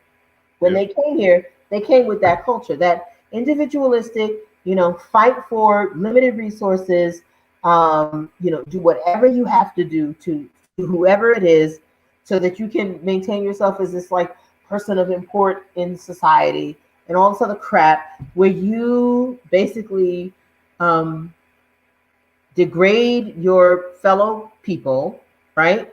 You don't recognize the humanity of other people. You live alone. You're upset for living alone. Even today, there's a lot of people Yeah. that like in New York City. There are people who like live all their lives like next to their neighbors in the apartment next door. They don't know those people. No. They don't know those people. Same thing in Chicago. Same thing everywhere. That's the way it is. So Africa has a completely different attitude about relationships, and like Hmm. the African philosophy is so different about that. That's what I love about. I think that's the thing I love the most about Africa. That's So what's up. That's what's up. I'll be in front of you getting there, or I'll be right behind you getting there. Oh I'll be yeah, getting we all there. we all gonna be meeting up there because before long we're gonna be in the Gambia. Some of us, someone's gonna be in Sierra Leone, someone's gonna be Sierra in Ghana. Leone, We we're just gonna both. go back and forth, go back and forth. That's right. That's The right. Aki, nations of Aki, these what's the souls. highways like? The highways are Aki, not what's bad. the highways like Yeah, the between highways are not like bad. if you wanted to travel, say like from Sierra Leone to let's just say Gambia, or couple of countries over. What's the highways like? You have any experience with any of that? Well, to my knowledge, I went from Senegal to the Gambia by road. The roads are pretty decent. I didn't see no wrong with them. The only thing that would be sort of a hiccup is the border, crossing That's the border. that's it. You just have to be prepared for being. So you're gonna be It's you're gonna gonna be a lose pain a in the lot of butt time. to the Yeah, border, especially going to be. you're gonna lose a lot of Yeah, time at the you're border. gonna encounter some stuff, but you can get through it Yeah, you can if get you through it. I kind of got through, expect it, especially. but we end up losing 3 hours at the border. The borders Are are the all the problem. big trucks cab overs? Uh, no, they got day cabs. Okay. Yeah, they got day cabs. But They got. But now, Blaine, Mhm. yes, that's ma'am. West Africa. West Africa has a better road system than like Central Africa. I think East Africa Okay. has a good road system, and in Southern Africa it's pretty good. But Central Africa, well, Congo in particular, it's a mess. Okay, I'm just gonna say Mm. Congo roads are pretty much a mess. There, we have a new president there. He's doing it. He's trying to fix it. But there's some roads that I'd say Congo, Central African Republic, um, We do know those we in a make spiritual. What are you talking about? We do understand we in a spiritual battle. That's why we trying to get up out of this demonic That's society that right. we That's right. That is right. That is in. How you absolutely gonna right. say But what we don't know? just We as do hard as we know. fight, we know we need to realize that the people who are fighting against us, like the people who may be behind the coup in Guinea, Hmm. the coup in Mali, and things like that, we need to understand that. So this is the thing that we all need to understand as the people who have been living off of Africa for centuries have no intention on giving up living off of Africa. Of course not. So they will fight hard to Yeah. maintain that relationship where Africa remains impoverished and they take all the resources out of Africa to build their own countries. They will Hmm. fight hard for that, Yeah, which is yeah, why they I will. think also is a good thing for us to be going there. Because Hmm. now, you know, there's one thing about African Americans, man. We've been living with these folks for a long time. We Yeah, understand them pretty well. and we don't mind fighting if we have to. And we've been fighting for centuries, so We don't mind fighting. And then we the other don't thing, mind fighting. they not really, we're not really on their radar either. No, not yet, not yet. So, You know what I mean? um, Eventually we'll get on the radar, but by that time, hopefully enough of us are entrenched because now most folks are yes, older yes, folks, and so yes. it What ain't I it may think not be like is, he said, Blair said, it may not be this generation, but it sure yes, would be future generations that will have our to. children's Yeah, children, yes, yes, yeah. and yeah, and the thing I really, I mean, I think if we go and we work together with our brothers and sisters who are over there, Mm-hmm. when they realize that they can develop on their own terms, right? Without those exterior people bringing stuff in, right? Because look what Thomas Sankara did. He was like 3 years in office, 3 or 4 years in office. Thomas Sankara, he was in Burkina Faso. I'm telling Mm-hmm. you, I lived in Right. Burkina Faso. He completely changed the course of that country for the better. I mean, what he did, and what he did was he stopped sending the French his money, Exactly. and he did other things. He's like, we're gonna live off of what we make. He We're gonna stopped build sending our own them economy. We're gonna do what we have to French do for ourselves. gangsters. He changed people's mindset. He changed people's mindset. So Africa has so much potential. It's absolutely ridiculous. Yeah, it's Once actually once you can get that, limitless. like you can be the block between all that indoctrination, that negative indoctrination, Well, that ain't gonna work on us. and stop it. Right. We be the block between no, no, no, no. See, that's the thing. That stuff ain't gonna work on us. So It they doesn't gonna work think on us. they gonna think that it can still work on us. But the best It and the hasn't it's brightest not working among on us us. are the ones who's leaving and going over there. So To yeah, leave, it's not working they on in us. for a lot of fight with us. They in for a big fight, and I know eventually it's gonna come. But right now, you just gotta just kind of straggle We over just need to our build twos and our through yes, yes, quietly, yes, you know. yes, And then yes. before they know it, we gonna be so powerful they ain't gonna be able to do nothing They'd with be us. like, when did this happen? Wait a minute. Yeah, we was asleep at the wheel. Yeah. We've been out drinking wine all night. We woke up and all of a sudden these people here, they in charge. Yeah. Well, we don't even need to be in charge, but like, wait. They've been telling the people who are in charge that they don't need us anymore. Hmm. How's that? Because that's the thing that everybody thinks they need them. They don't need them. Well, now they don't. They don't need them. No. But Now anyway, the brothers listen. and So sisters are listen, I saying, "Come gotta on, go, but I wanted to okay, thank you and encourage you, and I'll be back. come back anytime. You're more than welcome." Okay. Okay. There God she bless. go. God bless, Brother All right. Blaine. Peace, Bless sister. you. Okay. All All right. right. God, same to you. Okay. Bye bye. Okay. Yeah, that's a good sister there. See, that's what I'm talking about. When folks been to the continent, they know, right? They've been able to see what it is, all that brainwashing. It don't work. See, we get over there and we able to Yeah. see right through what's going on. We see what the brothers and sisters are faced with. We see what the country is going through. We see what the news is saying. We see how people are moving on the ground, and we able to cut through that stuff and say, okay, cool. Now I see what's going on, and then you get American news pumped over there because of course, we got 7,000 channels now, and they direct that stuff out of America all over the world. So you turn on TV over there, guess what? We get to see what they're programming. I mean, how they're trying to program the Africans based off of what they see, what they think, and what's happening in America. So I'm thinking like, let me turn on TV and let's see. So I see the Cosby Show, Living Mm. Single, Living Single, Okay. right? Fresh Prince, and then you'll see Indian soap operas. What else I see? Indian soap operas or the Nollywood from Nigeria. That's pretty much, oh, soccer.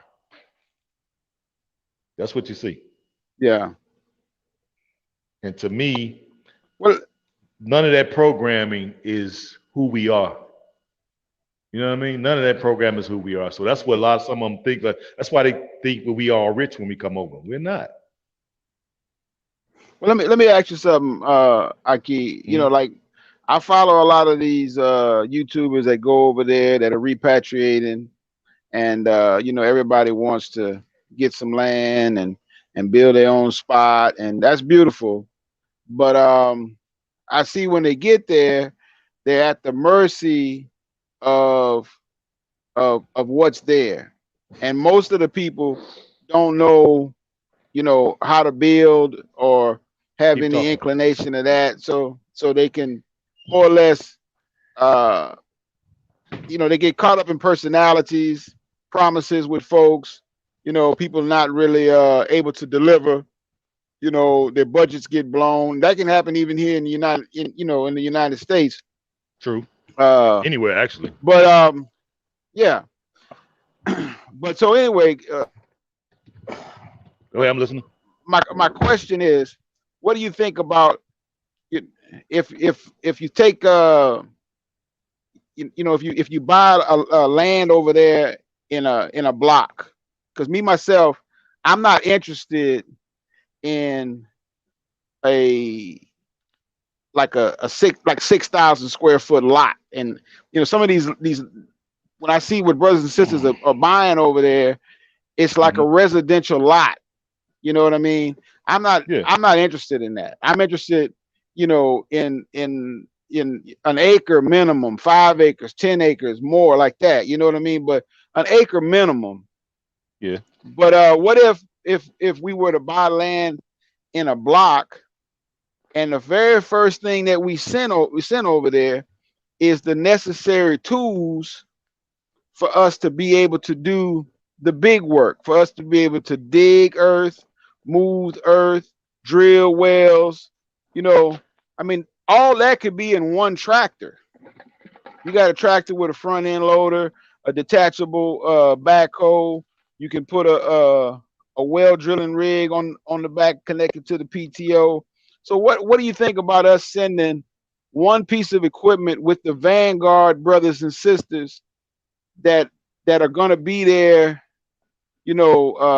most consistently for them to look after, so that when you come over there, if you're not, whoever is not able to come, immediately when you get there, what you need to get your well dug, or borehole as they like to call it, what you need to do that, it's there already. You need to dig foundation, you can do that. You need to shape the land to move water in a particular direction on the property, or build up a place so that that place don't flood out, like some of the people bought land in the Gambia, and when the rainy season came, when they bought the land, it was the dry season. When the rainy season came, they realized that they have some issues with that, or even issues with accessibility. They the road ain't good in front of their place. So what you think about that? Like Amari is saying in the comment section, uh, that equipment is already there. So it would probably be more advantageous for us just to buy it there. We could either get it used or we could get it new or slightly or gently used or whatever. But a lot of those things Okay. that we really need are already there. It's just that folks, when they go over, we don't really work together as a group, and we don't practice cooperative economics or group economics. So a lot of that equipment is usually out of certain people's budget, and then you're gonna need Sure. to Most people have some, budget. yeah, you're gonna have to have some networking skills. If you want more than an acre, you can get it. I mean, that's one thing about not going to countries that's just totally populated. Like if we went to Nigeria, it's like 200 million folks. So they're getting, 2 or 3 acres is going to be probably kind of hard. Where you go to other Hmm. countries, they got plenty of land, plenty of land. So now you go to a country like Sierra Leone that has plenty of land. So now it's going to come down to, okay, cool. How do I get those pieces of equipment that I need? And like I said, they already got it there. When we're driving on the city tour, you'll see some of the stuff on the side of the road. People are selling it. So it's Yeah. basically gonna come down to folks working together. Unless somebody's rich or and got a lot of money that they can get it, and then maybe if somebody is rich and you want to do agribusiness, and maybe you can buy the equipment, and then for folks that maybe want to move somewhere else, you can rent the equipment out. We could do that for folks who don't Yeah. have the I'm money. cool with buying it there. Yeah, I'm yeah, cool with I'm cool buying with it buying there. it there But I too, think, because the the shipping is a situation. The shipping is, from what I understand, shipping is. Now I don't know about Sierra Leone because I haven't shipped anything there yet, but shipping stuff to Ghana, I've done that, and just sending something small is ridiculously high. yeah, I was watching the Bag Family, one of their videos one time, and they went into a store which I would describe to be like I'm not trying to give a plug for any companies, but it looked like sort of like the African version of Northern Tool, you know what I mean? Yeah, yeah, yeah. And You got a bunch and of them I over don't there. remember what the name of it was, but But the brother, he was very impressed with this portable well drilling rig, and they sell those here in the United States too. They sell the ones that are free, which is what he was looking at. You Good know, evening. it basically has a gasoline motor and a Mm-hmm. hydraulics and everything, and you put the pipes on and it drills down. It can go down like 200-300 feet. That's what he was looking at, and it seemed like the price that he was looking at it at was comparable to the price in the United States. I don't remember if it was a little high, a little low, or the same thing.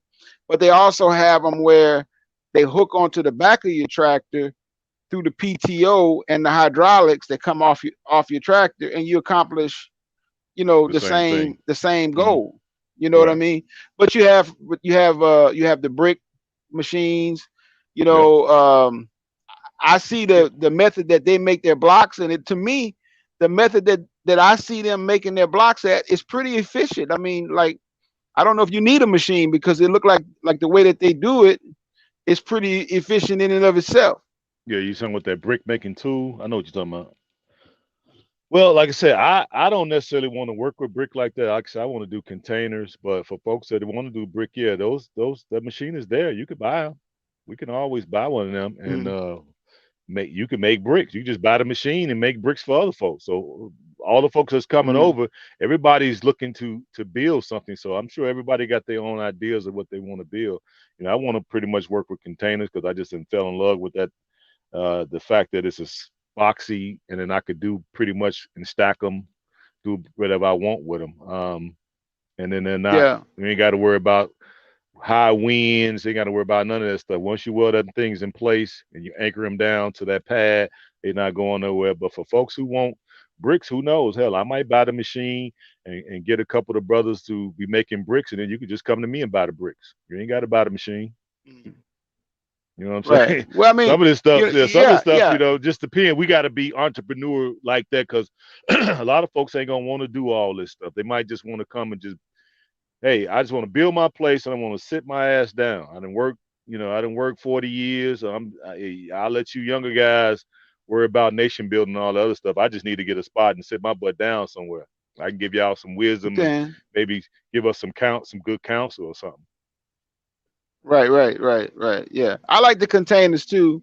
I mean, I had shared a little bit in the type comments about what my ideas were on the container, but the container situation has sort of changed worldwide. I mean, with the pandemic, containers were before the pandemic. They said that containers were basically in surplus everywhere, and I know, like, for What me up, Curly? here, I need a couple containers right now, and the price of the containers has doubled, almost tripled for a high boy 40 foot container.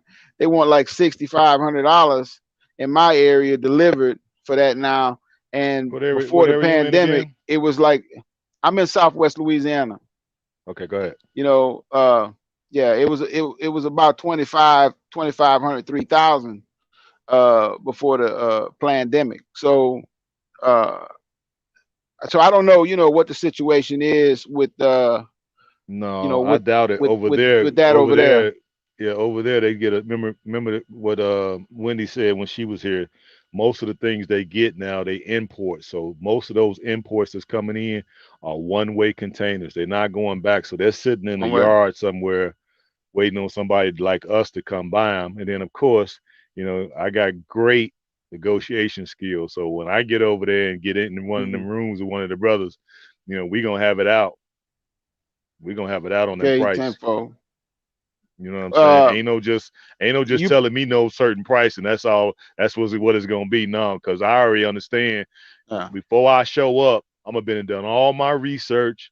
I'm gonna know everything there is to know about them damn containers, how they get them, how long they sit there in their yard, who those people are. I'm gonna know everything because all I'm gonna do is sit outside there and whoever worked there, I'm gonna pay them triple your salary to give me all the info. right. Well, after watching your show about, I don't know, a couple weeks ago, where we were talking about the containers, I did a little YouTube research, Okay. as far as like the folks in Ghana that we that we were talking about or you were sharing Hmm. that build specialize in building with the shipping containers over there, and they price per square foot ain't bad, man, and they finished product is nice, man. I mean, I looked And, at that- those and that's commercials, before, commercial, yeah, and that's before negotiating. But go ahead. yeah, I looked at the commercial uh, buildings that they were doing was real, real nice, and Yeah, I saw that. the thing about the container is you have to know how to work, with the width. Like with me, it's nothing for me to say, okay, I'm gonna set up a single container as a initial living space, and that's because it's easy. Boom, I got one. I'm one and done. I'm straight with that. But Hmm. for me to really be comfortable, I need more width than that. So I know I'm gonna have to put two side by side or do something, be creative with it. But it Yeah. moves you ahead. It moves you ahead in terms of the speed of which you can get, as we say in the construction trade, you can get blacked in. Hmm. You can get to where you're not, you're out of the rain, so to speak, and Hmm.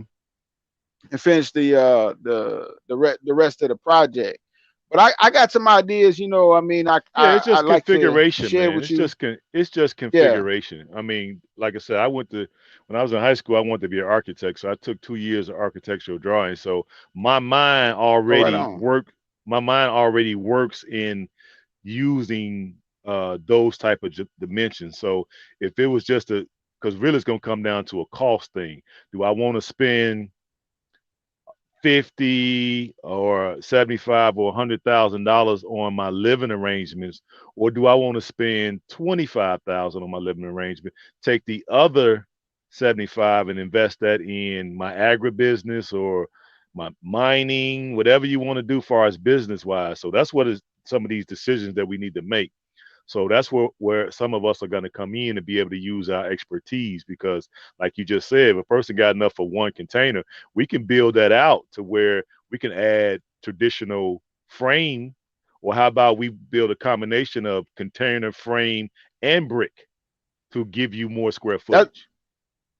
Yeah, that's what I'm interested in, and I have some, I have Okay. some ideas on how to stack the containers one on Yep. top of the other without needing a crane, you know, Okay. or without needing a fork, like an outdoor type forklift that can Hmm. actually lift up an empty Lift it up. container and set it on another container.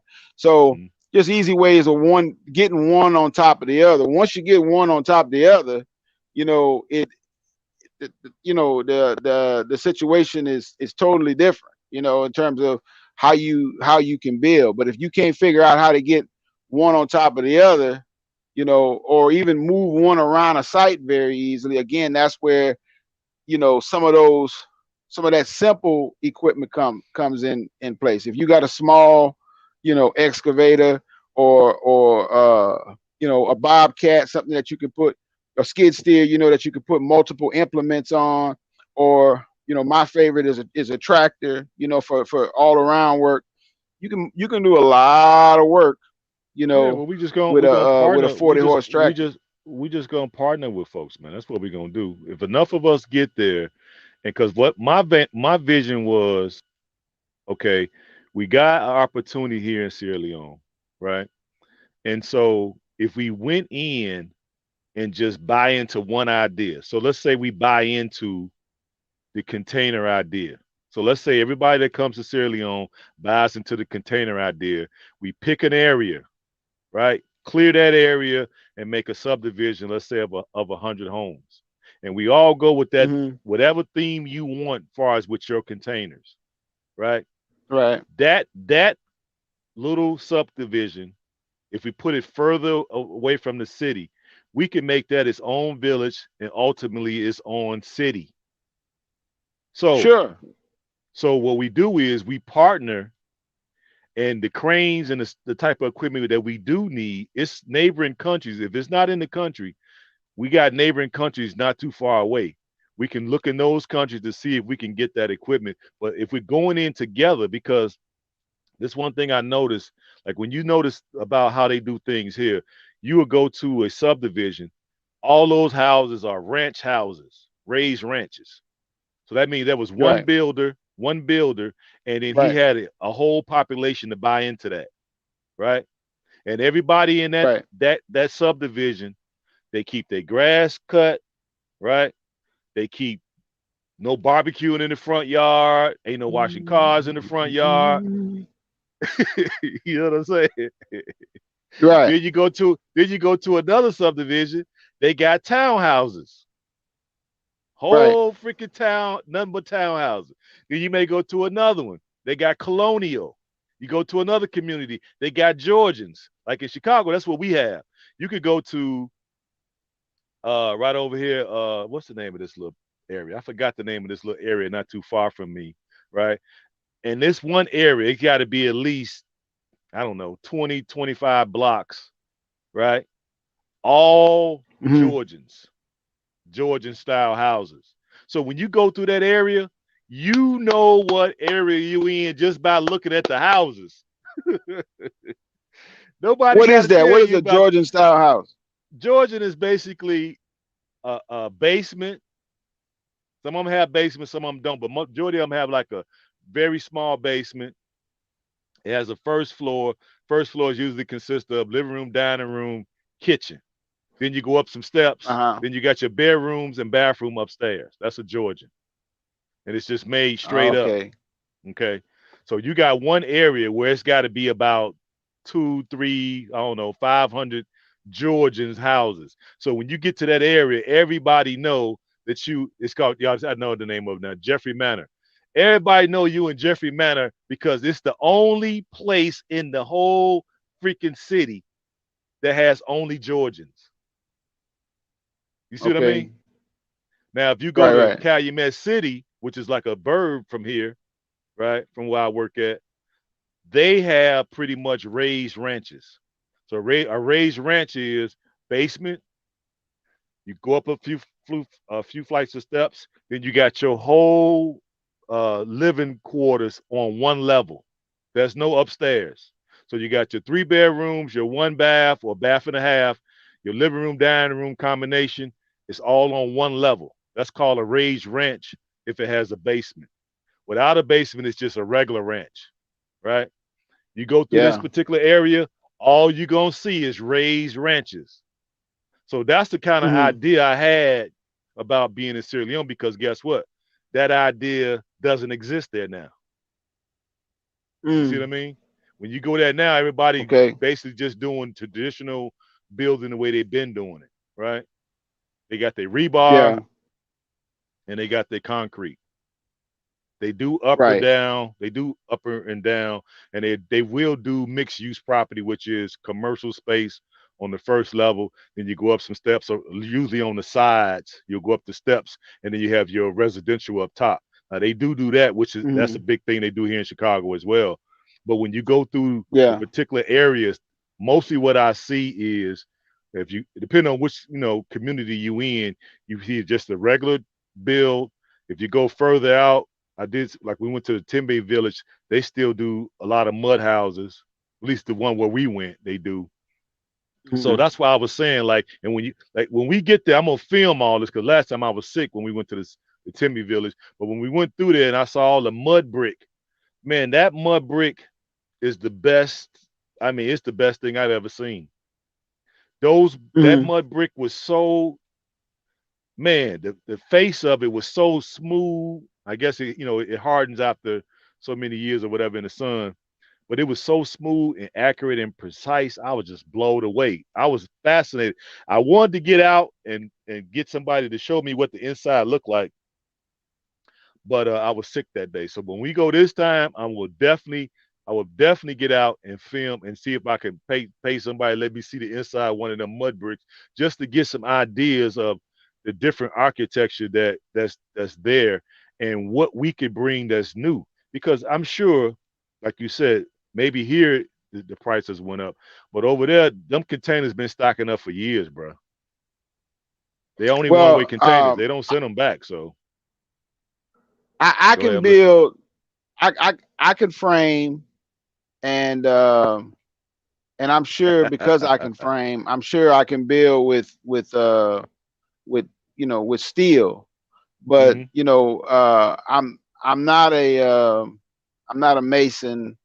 I'm not a block building guy. You know what I mean? I Hmm. haven't developed those skills yet. But I want Hmm. to ask you on the mud brick, how thick are those walls? Would you say if They you had look to? they Did you from just notice? looking at them, they look like just like you see how the center blocks are. They look that thick Yeah, to me, but I can't tell at because I least didn't that. get a chance.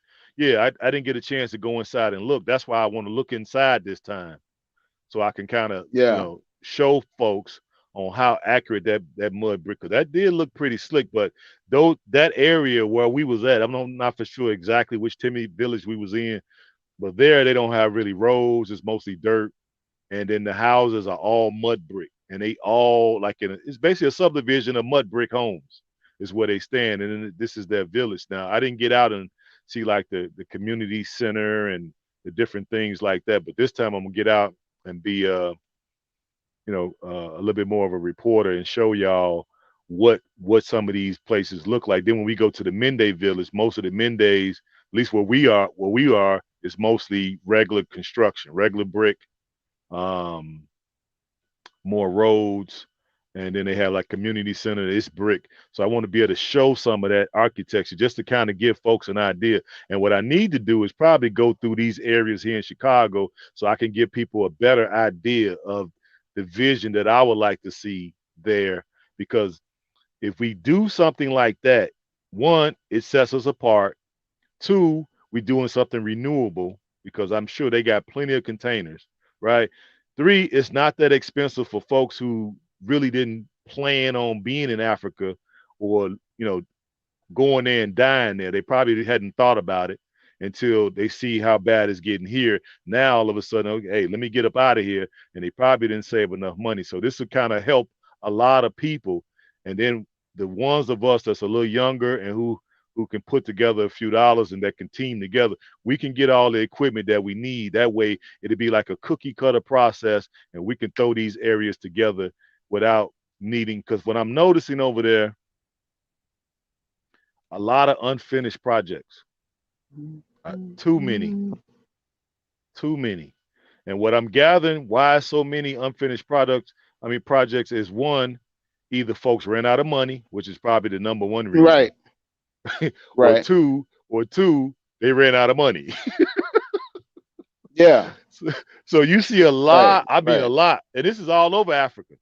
Every country I've been to, right. you see a hell of a lot of unfinished projects. And so what I'm Well, thinking that's what I'm is, getting at, man. I mean, yeah, we bit go off ahead. too much. We bit off more than they can chew, and then they didn't even know stuff is a little cheaper. The way they build there, right, and it takes longer. That build like a two-story.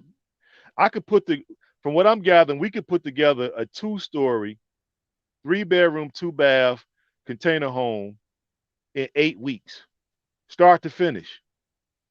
Where if I did Mm, a house made of traditional materials, probably 2.5 years.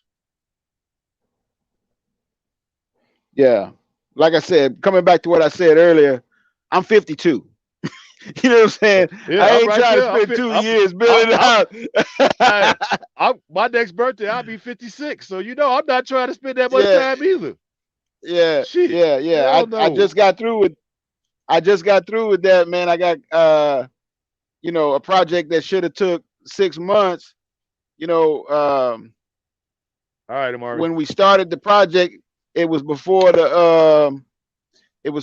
pandemic, and then the pandemic happened. Then we got hit with two hurricanes back to back, I a know. I saw freeze, that. and a flood. You know what I mean?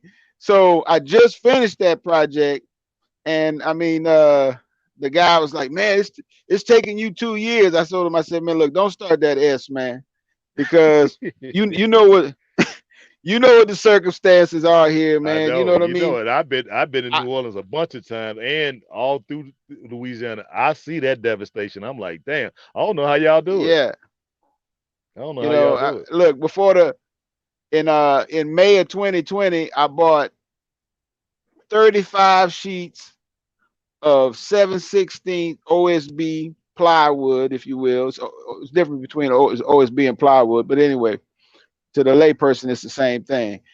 Okay. So we're talking about a little bit less than a half inch. I bought 35, 40 sheets, something like that.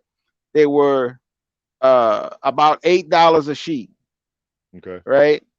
Now the Hmm. price has broken, but if you go, the price is less now. It's back down to like $15 a sheet.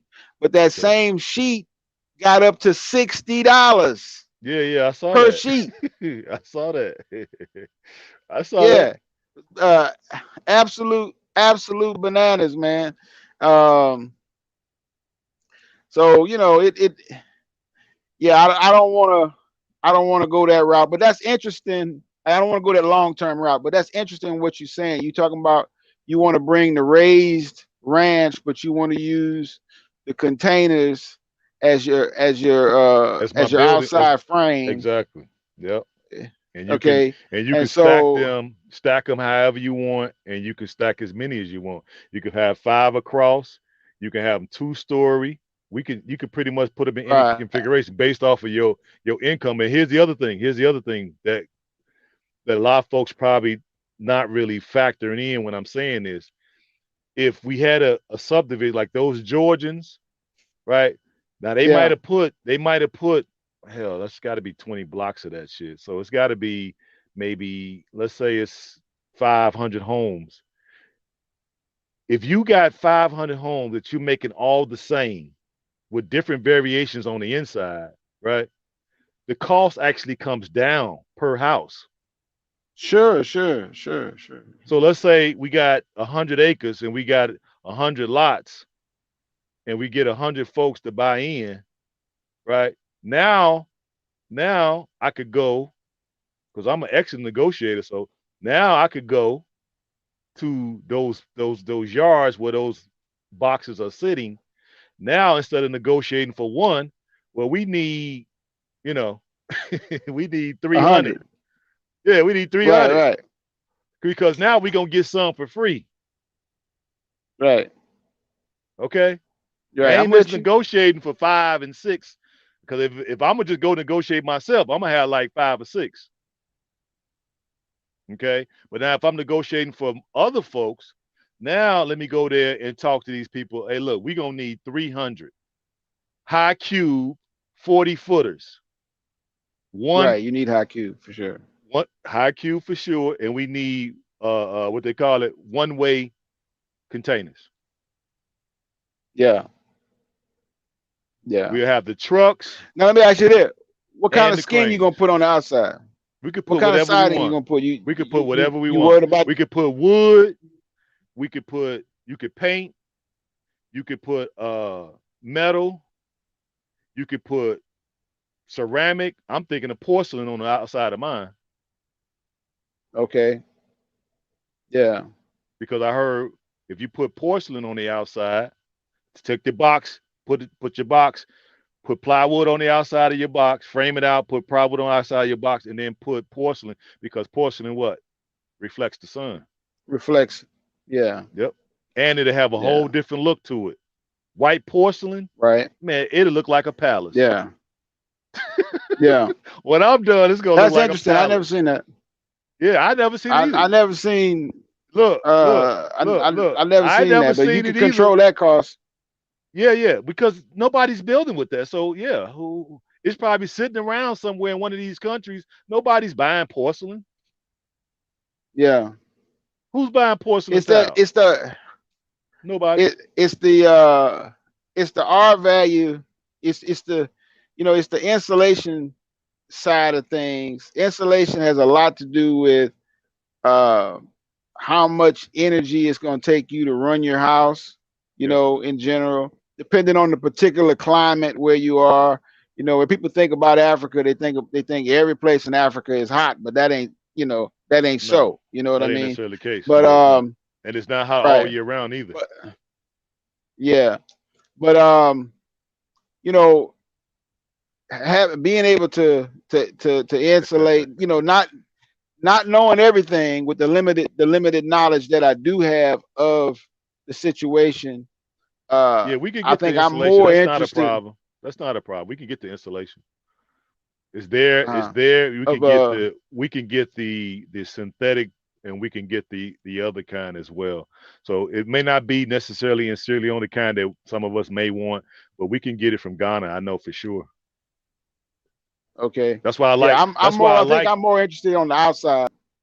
Yeah, yeah. We could do both because what I'm noticing is you can insulate out and in. So you can do the outside, Yeah. right, and inside, and then you frame it out and then drywall. Yeah. I'm thinking, you know, there should be some research maybe on the shot stucco.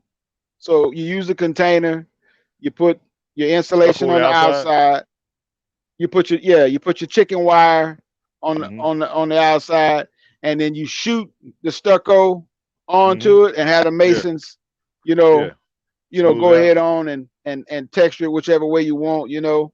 Yeah, And we can do that. yeah, if you can do that in a way where it brings your finished product costs down, you're able to control, you know, cost a little bit better. That would be, you know, that would be Well, great. But any yeah. way that you can control costs and get But and that's get a what good that yeah, finished that, product is good. and that's what we should be looking at, right? We're looking at cost because at this point, when you go by yourself, see, then it's just you just negotiating for one. So yeah, cost is they're gonna charge what they charge. You ain't really got too much wiggle room. Yeah. But Right. if you're Right. doing Right. a Yeah. hundred properties, and you got maybe 4 or 5 suppliers that you're dealing with over 100 properties, yeah, we're gonna be able to go in there, and we're gonna go in there with what I say that big D energy. Got you. We're gonna be able to go in there and be like, look, we need 75 bags of concrete today, and we need 75 next week, 75 the week after that. We need I don't know how they back bunch up and sell lumber. We need pretty much this whole room. We gonna need a lot of Hmm. stuff. You know what I'm saying? Like when we go to these places, we ain't gonna be going there buying twos and throughs. So this is what that price is gonna come down per unit, right?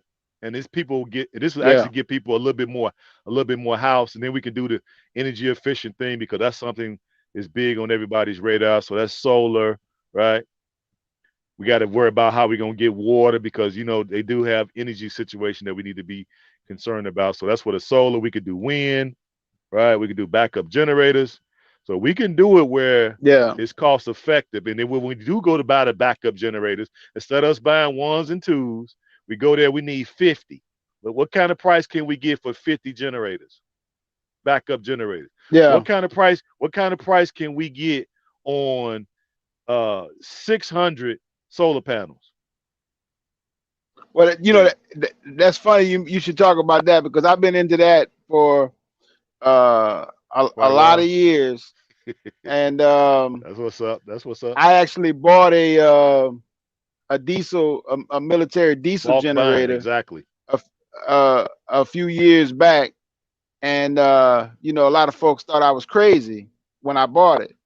And I was out in the yard The with brain my dead, elder. folks. Yeah, I Hmm. was out in the yard with my elder. That was a crazy day. And we started it up. I bought it at the auction.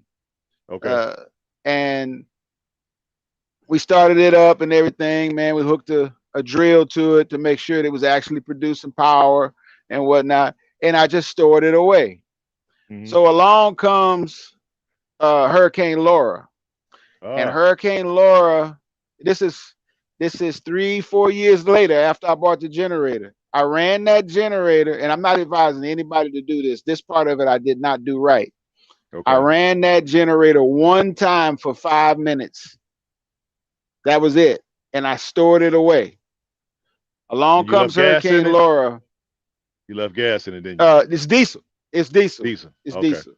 But yeah, it had diesel in it, and I think I put some fuel stabilizer in there and Okay. everything. But anyway, and I keep my tank full. You know what I'm saying? That's another thing. Like if your tank is not full, then when you have temperature changes, you're gonna have condensation, you're gonna have sweating, and Yep. you're gonna have more water in the bottom of your tank. You know what I mean? So That's if you true. keep your tank full and you keep some stabilizer in there, that's real good. But when Hurricane Laura came along, the first 3 days we were on gasoline generator. Okay. This is another thing. I'm just giving people advice here. A lot of people say put me up on game, but this ain't no game. This is a war. This is serious business. You Yeah, it know, is. so you know, one is none and two is one. Okay, so anything that you have in your Mm-hmm. in your toolkit, you need to have redundancy, Yep. right? So I have, more than one gasoline generator, and I actually have more than one diesel generator, but I only have one diesel generator that was ready to go, that was ready to work for me when I needed it to work. So the Mm-hmm. first 3 days, 4 days maybe, we were on gasoline generator. I told my son, I said, look, I said, we're gonna run a wire from the diesel generator to the main breaker in the house that we're staying in, or to the breaker box in the house that we're staying in, and we're gonna try to get this generator started today. We start that generator up, man, and you talk about a totally different quality of life in that in that house, man. Mm-hmm. Uh, because on the gasoline generator, those things, the sound that those things make is Mm-hmm. so high pitched. It's just like weighing on you. With my diesel generator, it's like a low growl. You Okay. know, so you almost don't notice it. Another thing is it's got a deeper oil sump. So just like with your big truck, right? You change your oil on your big truck, you go a lot more miles on that engine than you can on a small four-wheeler engine between oil changes, because your oil sump is 10 gallons. The oil sump on that car is 6 quarts, 7 quarts. You know what I mean? Mm-hmm. So you Yep. need to change the oil more often. Another thing is on your diesel, your RPMs are like two-thirds of what the RPMs are on a gasoline engine. You might be running around, you know, 80,000 pound vehicle. You might be operating it most of the time 1,200, 1,500 RPM. That's true. That 15. car is idling at 1,000 RPM, 850 to 1,000, and when you get up at 65 miles an hour, you might be doing 2,500 RPM. So that oil is working a lot harder. Yeah, it is. So on a gasoline generator, I have to change my oil every other day. On my diesel generator, I can go a week, you know, Mm-hmm. and so I'm just sitting in the crib the next 24 days on that diesel generator. I never shut it off except to change the oil. Other than that, we just kept fueling. So every 4 or 5 days, we changed the oil, and we shut it off long enough to do that.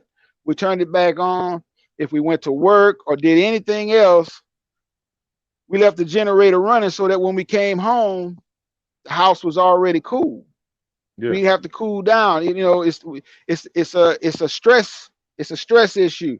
You know, uh, does it burn more fuel? Yes, but that Absolutely. fuel was worth it to me and my son for us to be able to be comfortable and everything when we came home to relax. So Exactly. the way things are now, this is a beautiful time now because solar has advanced to a place where the cost of entry is a lot less than what it used to be. The Absolutely. knowledge is abundant on how to do it. Okay, how to set it up.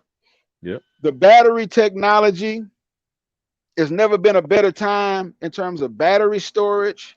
And then I like something that you said about the some videos back about community. When you go in on the community side, and you don't have to be there because the community is watching your stuff.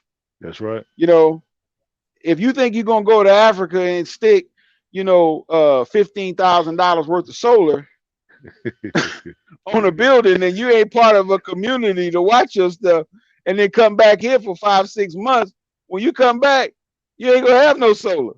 No, More than likely. more You likely know, no. so I like that aspect of it. I love that aspect. That's the main thing that I didn't see when I went over there and I did meet brothers and sisters. They should pretty much islands by themselves. We over here islands by ourselves. This is not how we was supposed to Sure, to live. We supposed to be a communal people. We supposed to live amongst each other. We supposed to share. Because in order for us to get what I always say is in order for us to get to the place where a lot of us want to be, right? We need a hive mind. If me and you hmm, are neighbors, you're my neighbor, I'm your neighbor, we almost close in age, you got knowledge about certain things that I may not, I may have knowledge about certain things that you may not. But if I'm your neighbor sure, and I'm coming over to your house every day and hanging out with you playing chess, playing backgammon, playing dominoes, eventually we gonna start talking about business, we gonna start talking about energy, we're gonna start talking about crop rotation, we're gonna be talking about everything sure, under the sun. And then we're gonna have Mr. Lofton down the street. He comes and he got his knowledge. We got Susan, we got Sweetberry, you got Miss Wendy, we got yeah, Isha, we got all these different minds come together, and then we start, like say we having a potluck, somebody's birthday, everybody bring a dish, and we in your backyard, we all just back there having a great time. We cut the music down and we just having a great old exchange of ideas. The best ideas are gonna thrust themselves to the forefront. We could actually take those ideas because now we got 10 minds working on one accord. The leaps hmm, and bounds we'll be able to accomplish would be simply amazing. And here's the other thing: without the presence of albinoid devils with guns, hmm, no regulations, no bureaucracy, right? None of that. We really have freedom to create however we choose and see fit. Man, that's a beautiful thing, man. That's a beautiful thing yes, for because sure, in a way, we've done that, but we did it up under the threat of death here, right? All yeah, the things that our people have created, we created those things up under the threat of death. Now, what can we do without removing the threat of death? And it's just us coming together with and having ideas. Man, it's probably endless what we could do. That's what I see. absolutely.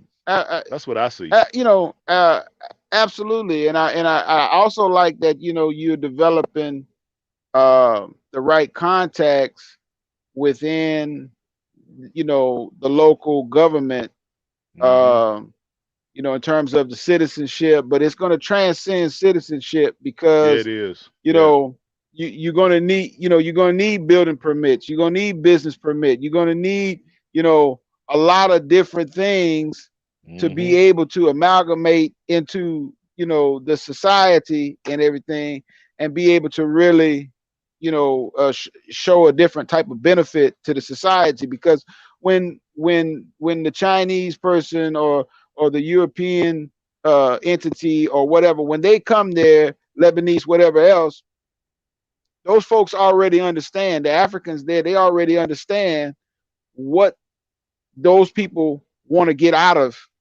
Africa, you Yes. know. But when we come there, whether it's spoken or not spoken, right, we are holding each other to a higher, standard.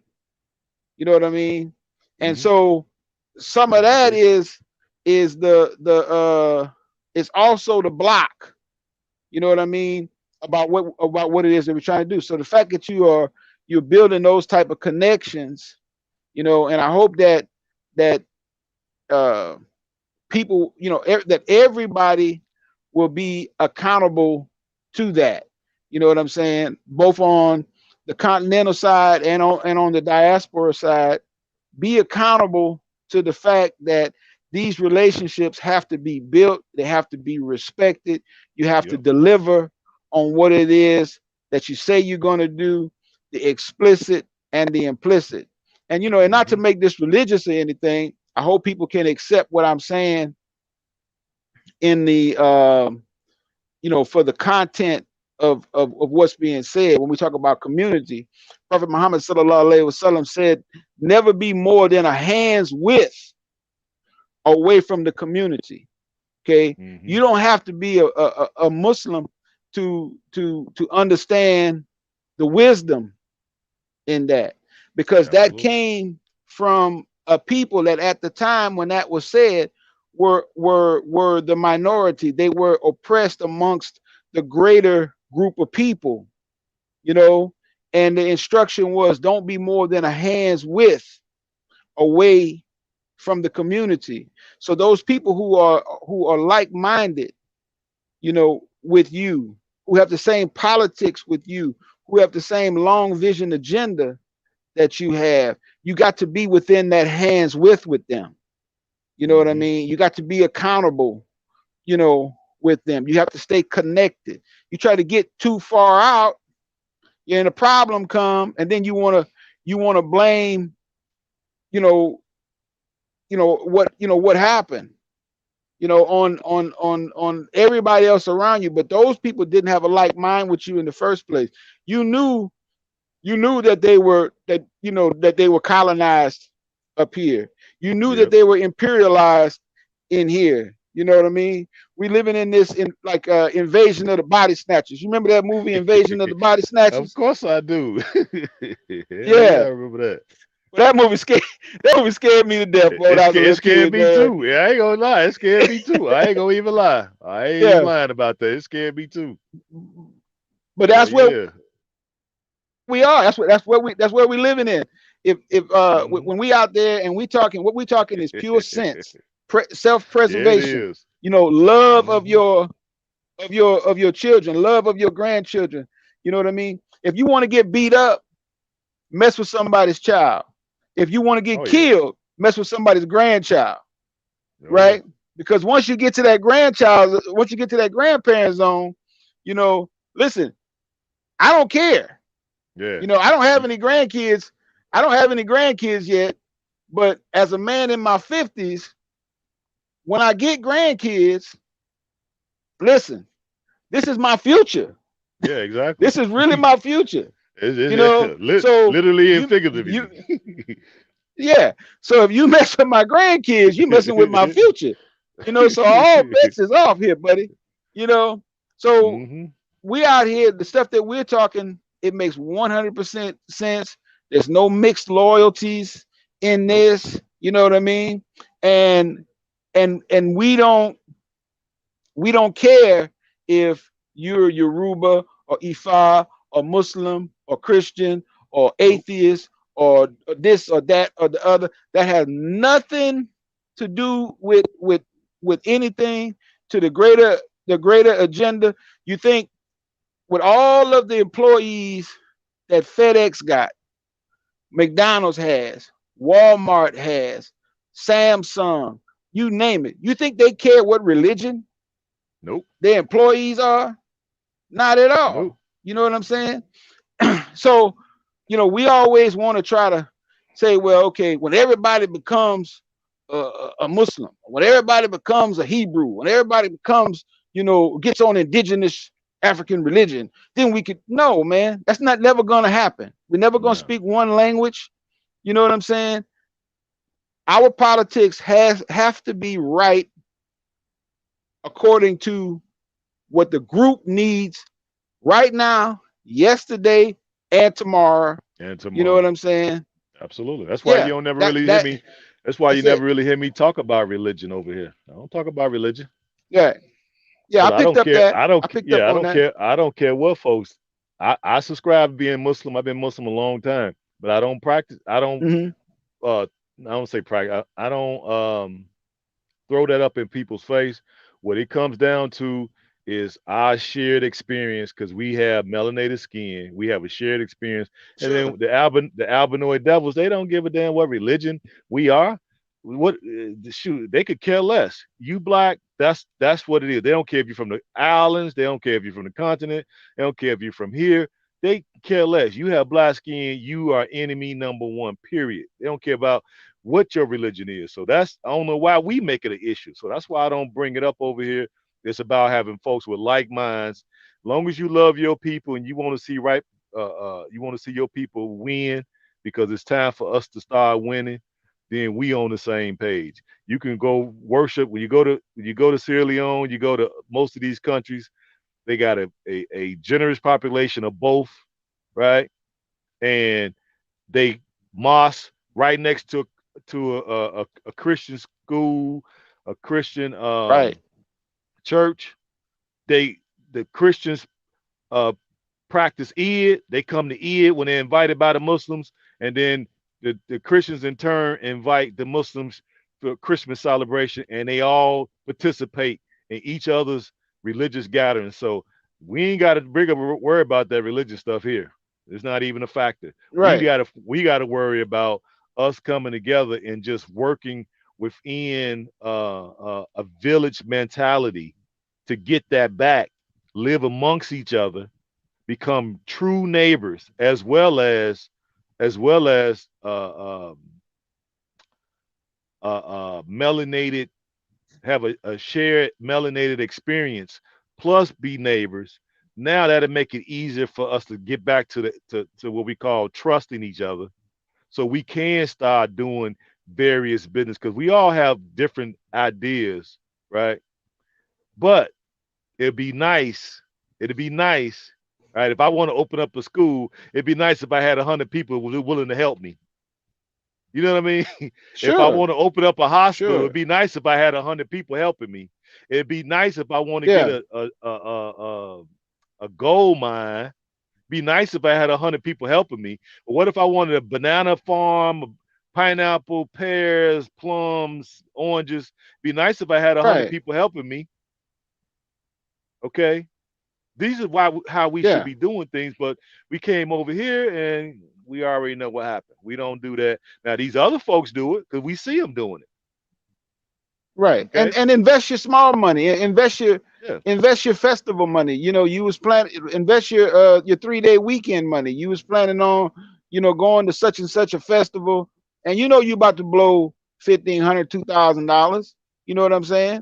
So, like you say, if it's 100 of you get together and you're willing to put in $1,500, $2,000, you're talking about 150 to $200,000. All right. Now, again, the accountability has to be there. Yeah. The contracts have to be there. The consequences have to be there. You know what I'm saying? Things have to be right, right and exact. But at the end, if the investment doesn't pan out and you don't and it doesn't flourish, was your trip to the Essence Festival going to flourish? Well, Was your was did you your hear my story about that though? Did you hear no what I said uh-uh. about that? I said like we got the festival that takes place over there in what's that, Cincinnati? Was it Jazz Fest or whatever it's called? Okay. They have it there every year, but I ain't never went. But what I said was we have the opportunity to bring some of the better parts of our culture, what I call the African American culture, to the motherland Mm, where the brothers and sisters can appreciate it, right? And I said, why couldn't we have like you said, an Essence Fest or the Jazz Fest, have something similar like that in Sierra Leone, right? And make it a competition. We can have the best musicians and bands that we have in Sierra Leone going against the best bands and musicians of Liberia and Guinea-Bissau, and invite them to the stadium, and then yeah. invite all of the people, charge them a small minimum to get in. We have all our vendors lined up, right?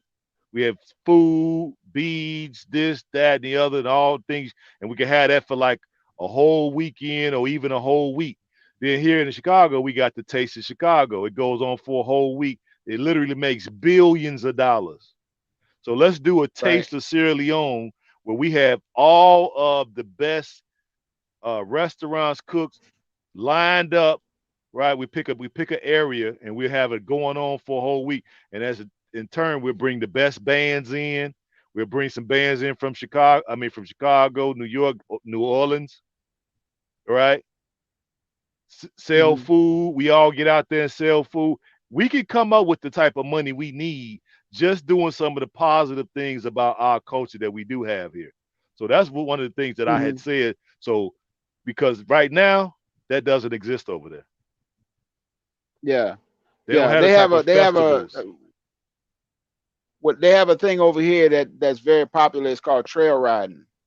You know, Okay. and it used to be actually it used to actually be, you know, like horse culture. You know, like people that were really into horses, they would get together and they would barbecue, they would have music, and they would get on their horses and they would ride a particular trail or whatever, almost like a field meet for people that ride bikes and things like that.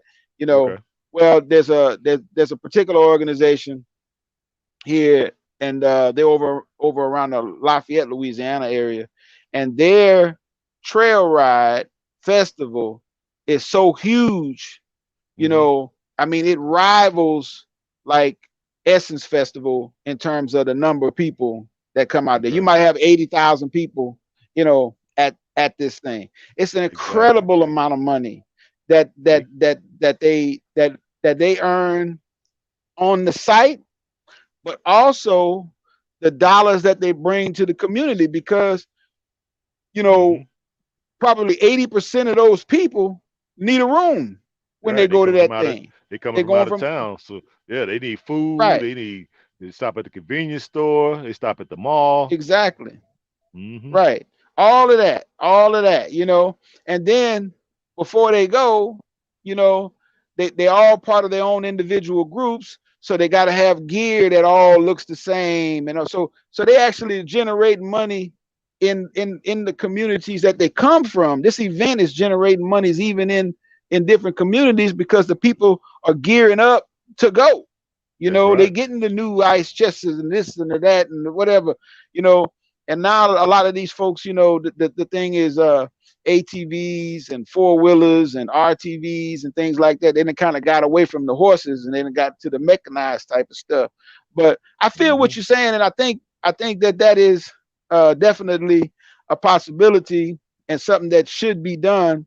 Um, but I'm speaking. Yeah. I want to speak to the Hmm. people about, you know, every dollar that you spend does not have to have consumer entertainment based at it. We are too free with the dollars that we entertain ourselves with, and not with the dollars where we are making an investment. We have all types of excuses when it comes to investing in something. They might cheat us. They might take the money. I gotta know what's going on with my $100, this, that, and the other. Hmm. But you ain't got no Absolutely. problem putting the money towards a bus trip. But You see, throw but five see, hundred dollars but on a bus but trip right now quick. you're right. That's the reason why I suggested doing these things because I know our people. See, Yeah, I know they'll spend a buck on entertainment and food.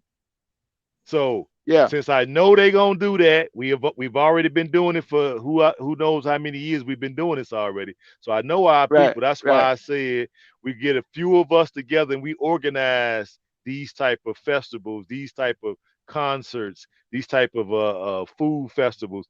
A few of us get together and organize this stuff because we know folks are gonna come and they're gonna spend their money because they already got a habit of spending their money in this manner. Yeah, Then we take that money and then we do the things that we know we need to be doing. Because most of our folks, we got a long way to get there. Now, some of us might be a little bit ahead of the curve, but a lot of us are just waking up. Now, I've been woke 30 years, so it's a little bit different for me. All I've had was businesses. So I've already been dealing with us when it comes to business. And I can tell you right now from experience, dealing with us is a trip. Now I'm thinking the ones that's gonna go to Africa, we are more of the brilliant ones, but we still got a lot of that in us because I ain't gonna lie, boy. I Sure. done had a lot of folks working for me. I didn't work with the community. I didn't had because my thing was convenience stores. I had a bunch of convenience stores in Chicago. Man, our people are something else, baby. Even the smart ones among us are something else. But what I did Yeah. was I study us, people watch, and I'm like, okay, so the people got a problem with buying from me because these same things you're saying. Whatever he's selling there must be inferior, which is negative. His ice can't be cold as the Albanois ice, right? Yeah. Um, he don't open up on time. He closed too early. Uh, he charged taxes. It's everything. Why something wrong with my product? But keep in mind, I'm the only black business person in the area. I'm the only one, right? Yeah. So I said, well, let me take all these negatives that the people are basically superimposing on me because I don't exemplify none of that stuff, but they're superimposing all these ideas on me, right? And I know it's from history. I get it. So let me take all these things and turn them upside down to make these things work for me. You see what I mean? Yeah. So what I started Yeah. doing was everything I would sell far as clothing, I would wear. So when people see me, they be like, "Damn, man, you really sharp dresser. Yeah, that's stuff I sell in my store." What? You sell that type of stuff in your store? Yeah. Next thing you know, they in the store. Yeah. Um, I said, well, you know what? Let me go out and most in my in this area is mostly drug dealers. It's mostly people, credit cards, all kind of scams they running. Whatever they doing it right. Yeah. So I said, Right. let me make Parasitic type sure stuff. exactly shady dealings. So let me go out and get a better car than the dope dealer. So I got my car sitting up front, and I got the guy, he like his little wine, right? You give him a bottle of wine and $2 so he can get some chicken wings. He gonna scrub your car down. So every day I would have him come and wash my car in front of the stove, right? So people would see that. So now they want to know how can he afford that car, right? Hmm. Hmm. Let me go into his store to see what's actually in there. Because whatever he's doing, Hmm. it's got to be something, in their mind, it's got to be something nefarious on how he was able to get this car, right? So, Right. Right. Right. Right. Right. Right. Right. Right. you see where I'm going? I'm with you. So then, I already know what you're saying. Yeah. so that would force them to actually come in. When they come in, Right. that's when I'm on my stage, right? Here's my Gotcha. opportunity to take your inquisitiveness on why I got this car and turn you into a customer. Uh And huh. I was super successful at doing that. Before you know it, I went from one store to three, Right on. and as little as 3 years. Right on. Doing this, knowing your people, Right. and then eventually becoming cool with them to the point when they come in, I'm asking them, "Hey man, did you get that job you went for last week? Hey man, Mm. you got busted by the police last time I talked to you. Did you get you a lawyer like I told you? Yeah.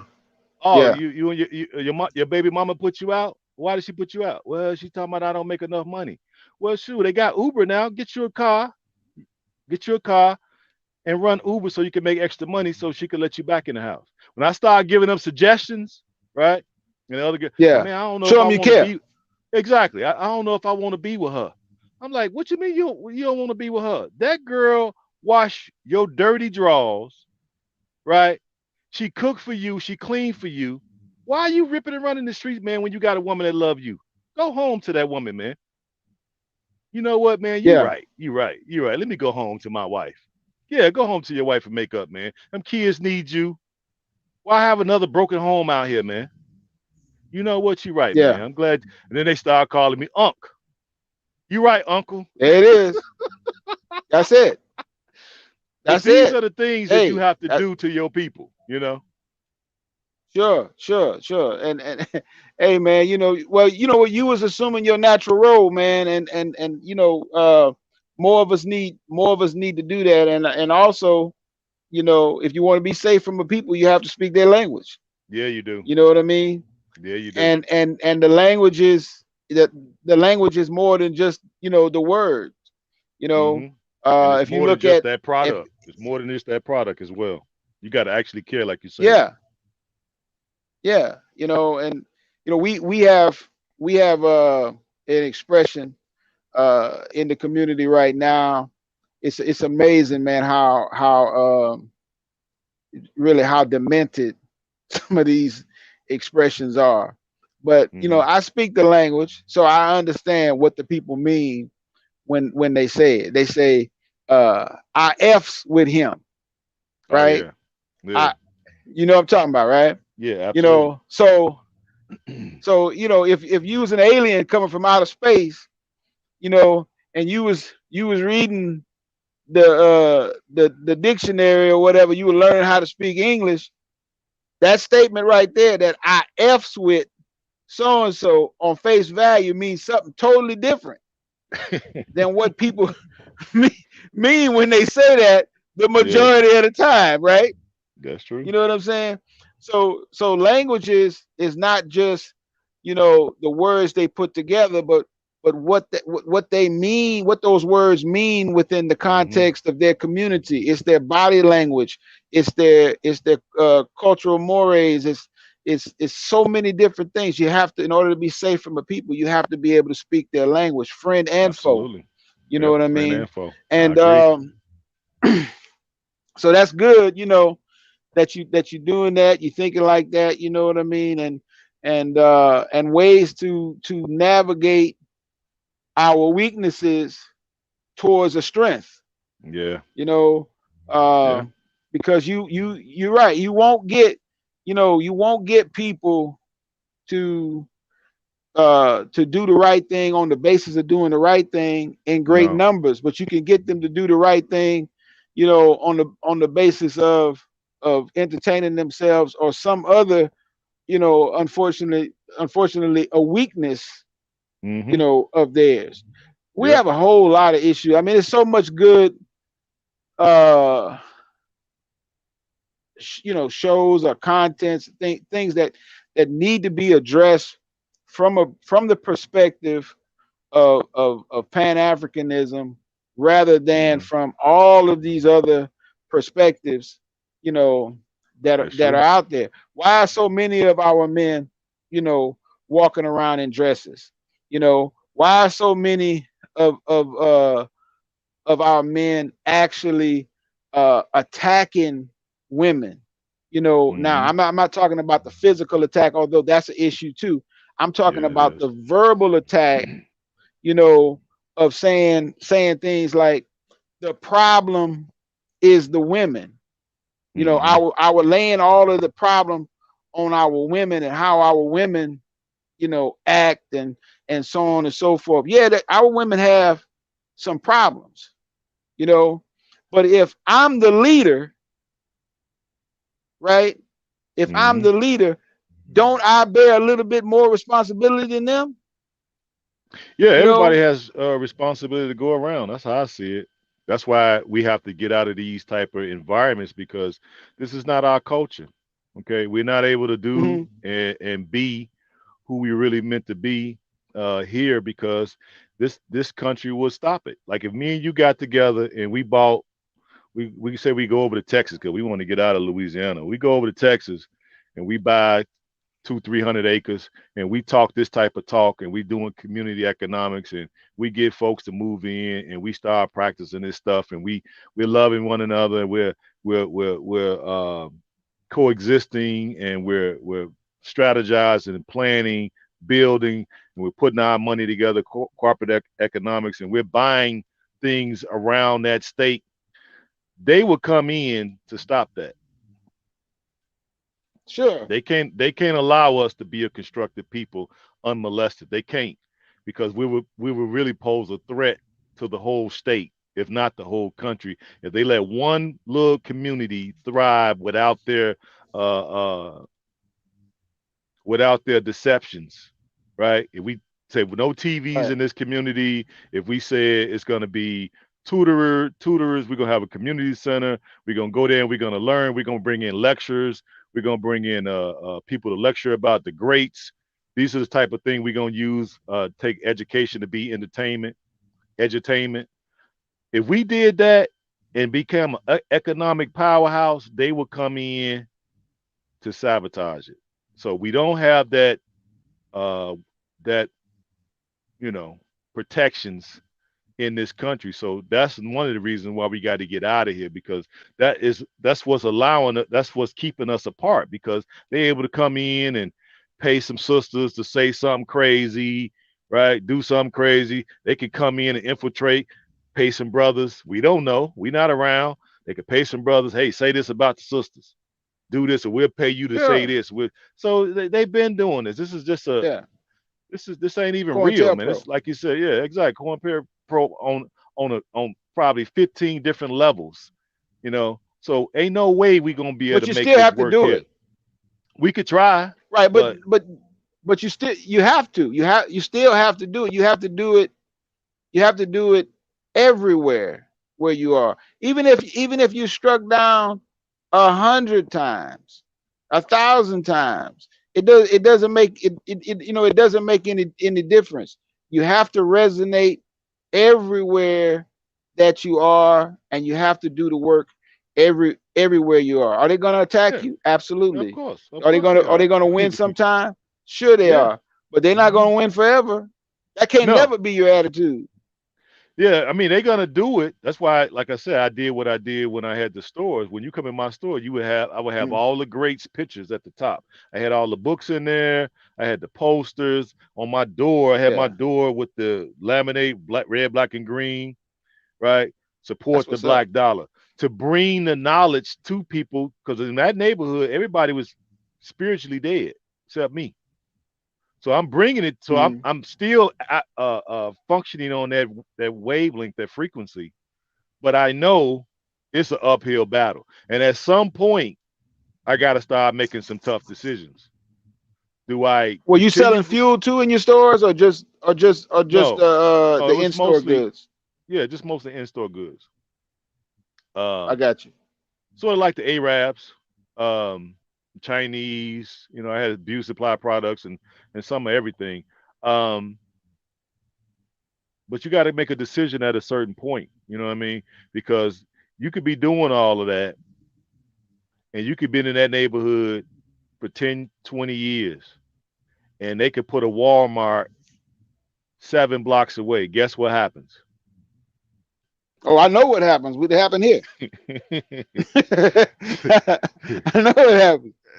so Yeah, at man. some We got point we got you we have to pull a make a skirt decision. up, You know what I'm saying? At some point you got to make a decision. man. Okay.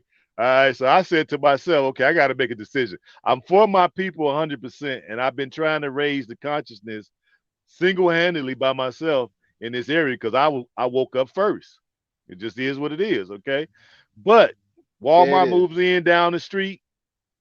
There go all the business. So now I have to make a decision. There go all the Do I business. right? So I take my money, and guess what I do? I got into trucking. I'm fine, doing great in trucking. Yeah. Now I'm realizing, you know, okay, what I was doing there, I kind of missed that. I miss interacting with the people. I miss helping them solve problems. Even for the little, some people would just come up to the store, buy their little whatever they was gonna buy, and then I had chairs there. They was sitting. We would play chess. We was playing chess out front. They'd be there, hell, all day. Yeah. My place was the place to be. You know what I mean? Because I had the music on the holidays, so-called holidays. I had the music out there. Sure. Sure. I had the chess boards out there. You know what I'm saying? The Yeah. backgammon, not backgammon, but not backgammon, dominoes. Had the dominoes out there. My Got to cousin them, throw them bones, we baby. got to throw. You know what I'm Yeah. saying? My cousin them would come. You know, everybody.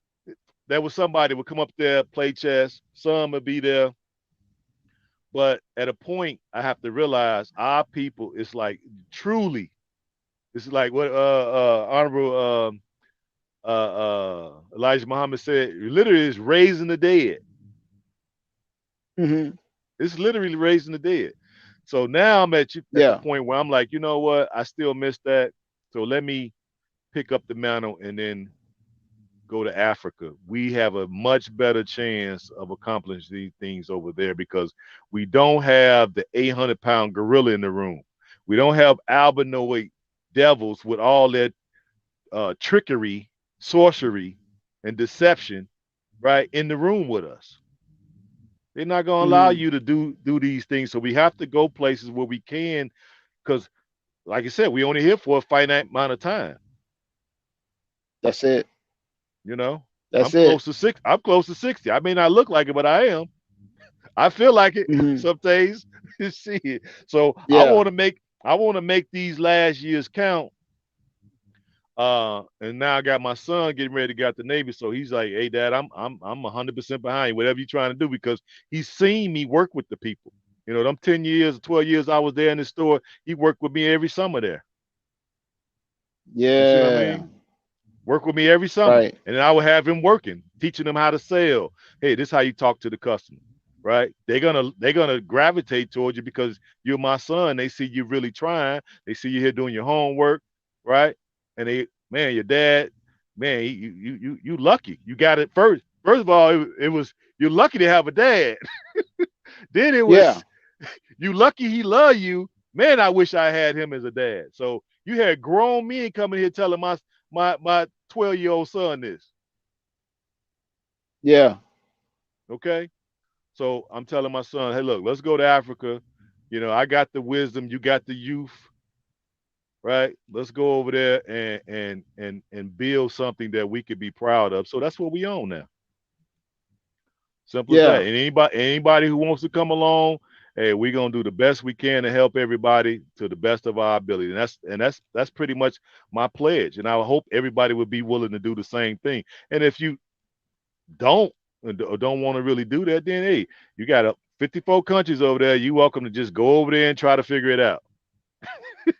Yeah. You're more than welcome. You get no fight from me, you know. And then if you Yeah. go somewhere and it's not working out for you and you want to come over, you know what I'm saying, we will accept you with open arms and we want you to tell your experience because I see quite a bit going over there. I see a Hmm. lot of things being done wrong. I see a lot of things that's being done right. Um, but you do need to make some connections, right? And that's what I'm attempting to do. The tours is just enough to bring folks over to get them inundated into the country, ultimately get their citizenship, and then help them with repatriation. But at the same time, it gives me the profile that I need to be in the right circles with the right people with my type of mindset to talk to the people who Hmm. the movers and shakers of that country. That's where I need to Well, let's be. talk about that if you don't mind. Yeah, go ahead. We can talk Let's about it. talk about that if you don't mind. Go ahead. We can Okay. talk about it. So the the tour that you got coming up. How much is that, and how many days is it? How long does a person have to budget out of their schedule to go? It's 13 days, 12 nights. 13 days, 12 nights. Yeah. And you, so you got like all the accommodations and all that's all it's all Same. inclusive It's the to the. same process I went through. I remember I went through the process first. I got mine 6 months or 8 months ago now. Mhm. Okay. So that 13 days, how much does a person need to invest for the 13 days per person? Well, I've been kind of telling folks that off air because the prices are going to change probably after this tour. So I got you. if anybody's interested, they can contact me, gohamtrucking at Gmail. Let me know what your situation is. Leave me your phone number. But the first thing I'm going to ask a lot of folks is to make sure you have done your African ancestry or the 23andMe and that your DNA does come back to Sierra Leone. Because what I'm getting is a lot of folks are calling and they would like to go we don't have a problem with folks going, but just a little experience that I was fortunate to witness when we went on my tour. We had a husband and wife team, and the wife, her DNA came back to Nigeria. Husband came back as a Mende, right? So he received citizenship where the wife couldn't get it. And the look on her face, right? And Yeah. how I perceive how she was feeling, it made us all feel bad. So I'm tending now to think that I would prefer, since I'm more focused on getting folks, having their citizenship restored. I want more so work on those folks.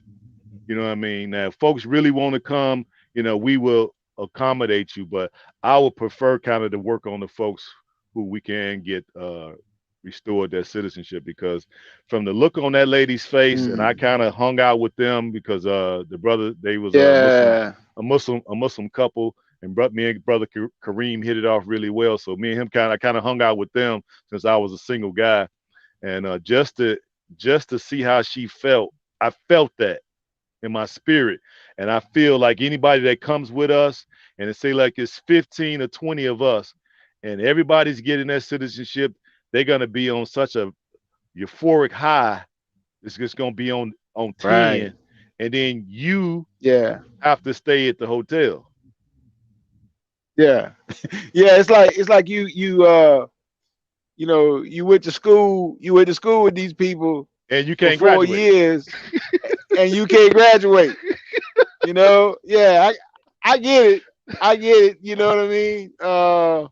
Yeah, that's At first, very I was thinking unfortunate. that probably. At first, I'm gonna tell you this though. At first, I was thinking, okay, well, these are grown-ups. We all in our 40s, 50s, and 60s, so these are grown-ups, so they should be Right. able to understand.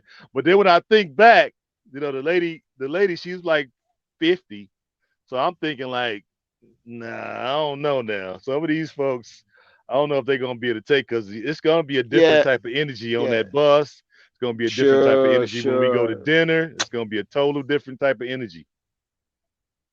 But she's still in the house, though. She's still in the house because in her Yeah, yeah, case, yeah. I mean, imagine how she would have I, felt. Imagine how she would have felt if her husband didn't get citizenship, or if she went on the trip and she didn't have a husband. At least she can still move just like a citizen because she moving through him.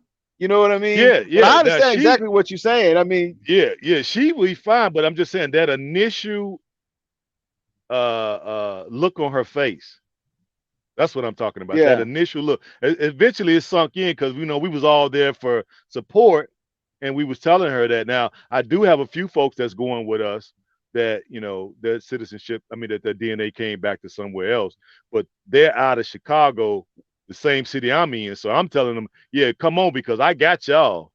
If I got it, y'all got it. You see what I mean? mhm. Anything y'all trying to do, you know what I'm saying? You can kind of do it vicariously through me. And then Do it through ultimately, you. Yeah, exactly, because we from the same city. Matter of fact, we don't live that far from each other. So I got them. Them my, them yeah. You can they fix it coming for them from, later. yeah. We'll figure out a way to make this work. But I just know Set that you up. Yeah, I got y'all. You know what I mean? Now other yeah. folks from other Can places, they don't like, if you from California or something, or you from some other state, you really don't know. In Chicago, we move a certain kind of way, so them guys know what I'm talking about. Now, a person from New York or yeah, some, or somewhere else, they probably hear what I'm saying, but don't get it. You know what yeah, I mean? It just yeah, is what it is. And I get that. Now, if you press me, then yeah. okay, fine. But these are some of the things that we need to worry about. And then I also said that enough of us that do qualify get citizenship, we get there and we become this economic powerhouse that I would like to see. Then we can kind of lean on our connections and network with the government and see if we can put forth a program where people do have a path to citizenship. We'll still make it based on DNA. So let's say they do their DNA and it comes back to Nigeria. Okay. You're still in the melanated family. Let's say we'll make it something like America. you need to be in the country, living in the country for 3 years, start a business, Uh-huh. and employ two locals, and Okay. pay a fee of $3,500. That's your path to citizenship. Okay. Okay. Yeah. Problem Right. solved. But we have to And you become can that. do that with cooperative economics. So you don't have to. Exactly. It doesn't have to be your individual business. Yep. You could be a principal partner Yep. in a business that is You could get a employing those business with me. people. You can So come into a business with me, like right, say, look, Rakim, I want to start a restaurant. Okay, cool. Me and you go half on the restaurant, right? But that's your baby. You run it. Go ahead, run it.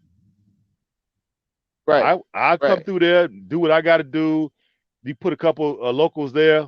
That'll fulfill that requirement. Well, we could do something else. Whatever you want to right. do, it don't matter to me. We can start an internet business and just get an office. Yeah, Okay, right. we could It's do. We all could about do. the relationships Yes. and making, and making doing good work, man, doing good Yeah. works. There is a path to getting there. I ain't gonna lie, if I've never done my DNA, but my brother did his DNA. So I Okay. never felt, like I needed to do my. He actually beat me to the punch because I Who did have he do it through? reservations about.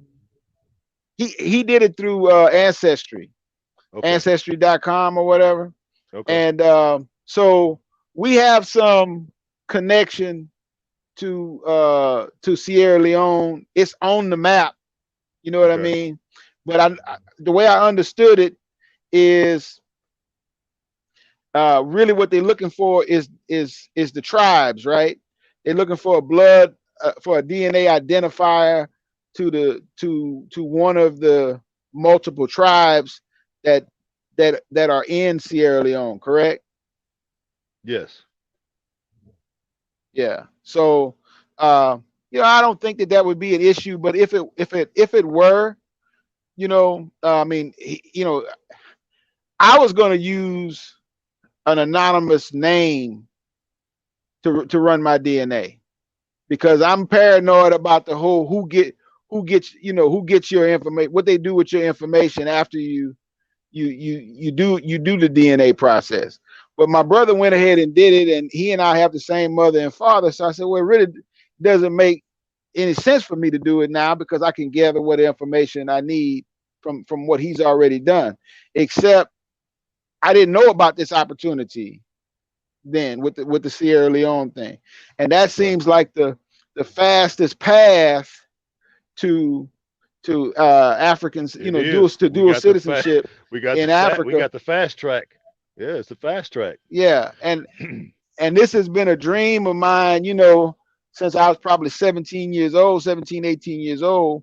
Um, I called back in the late 80s.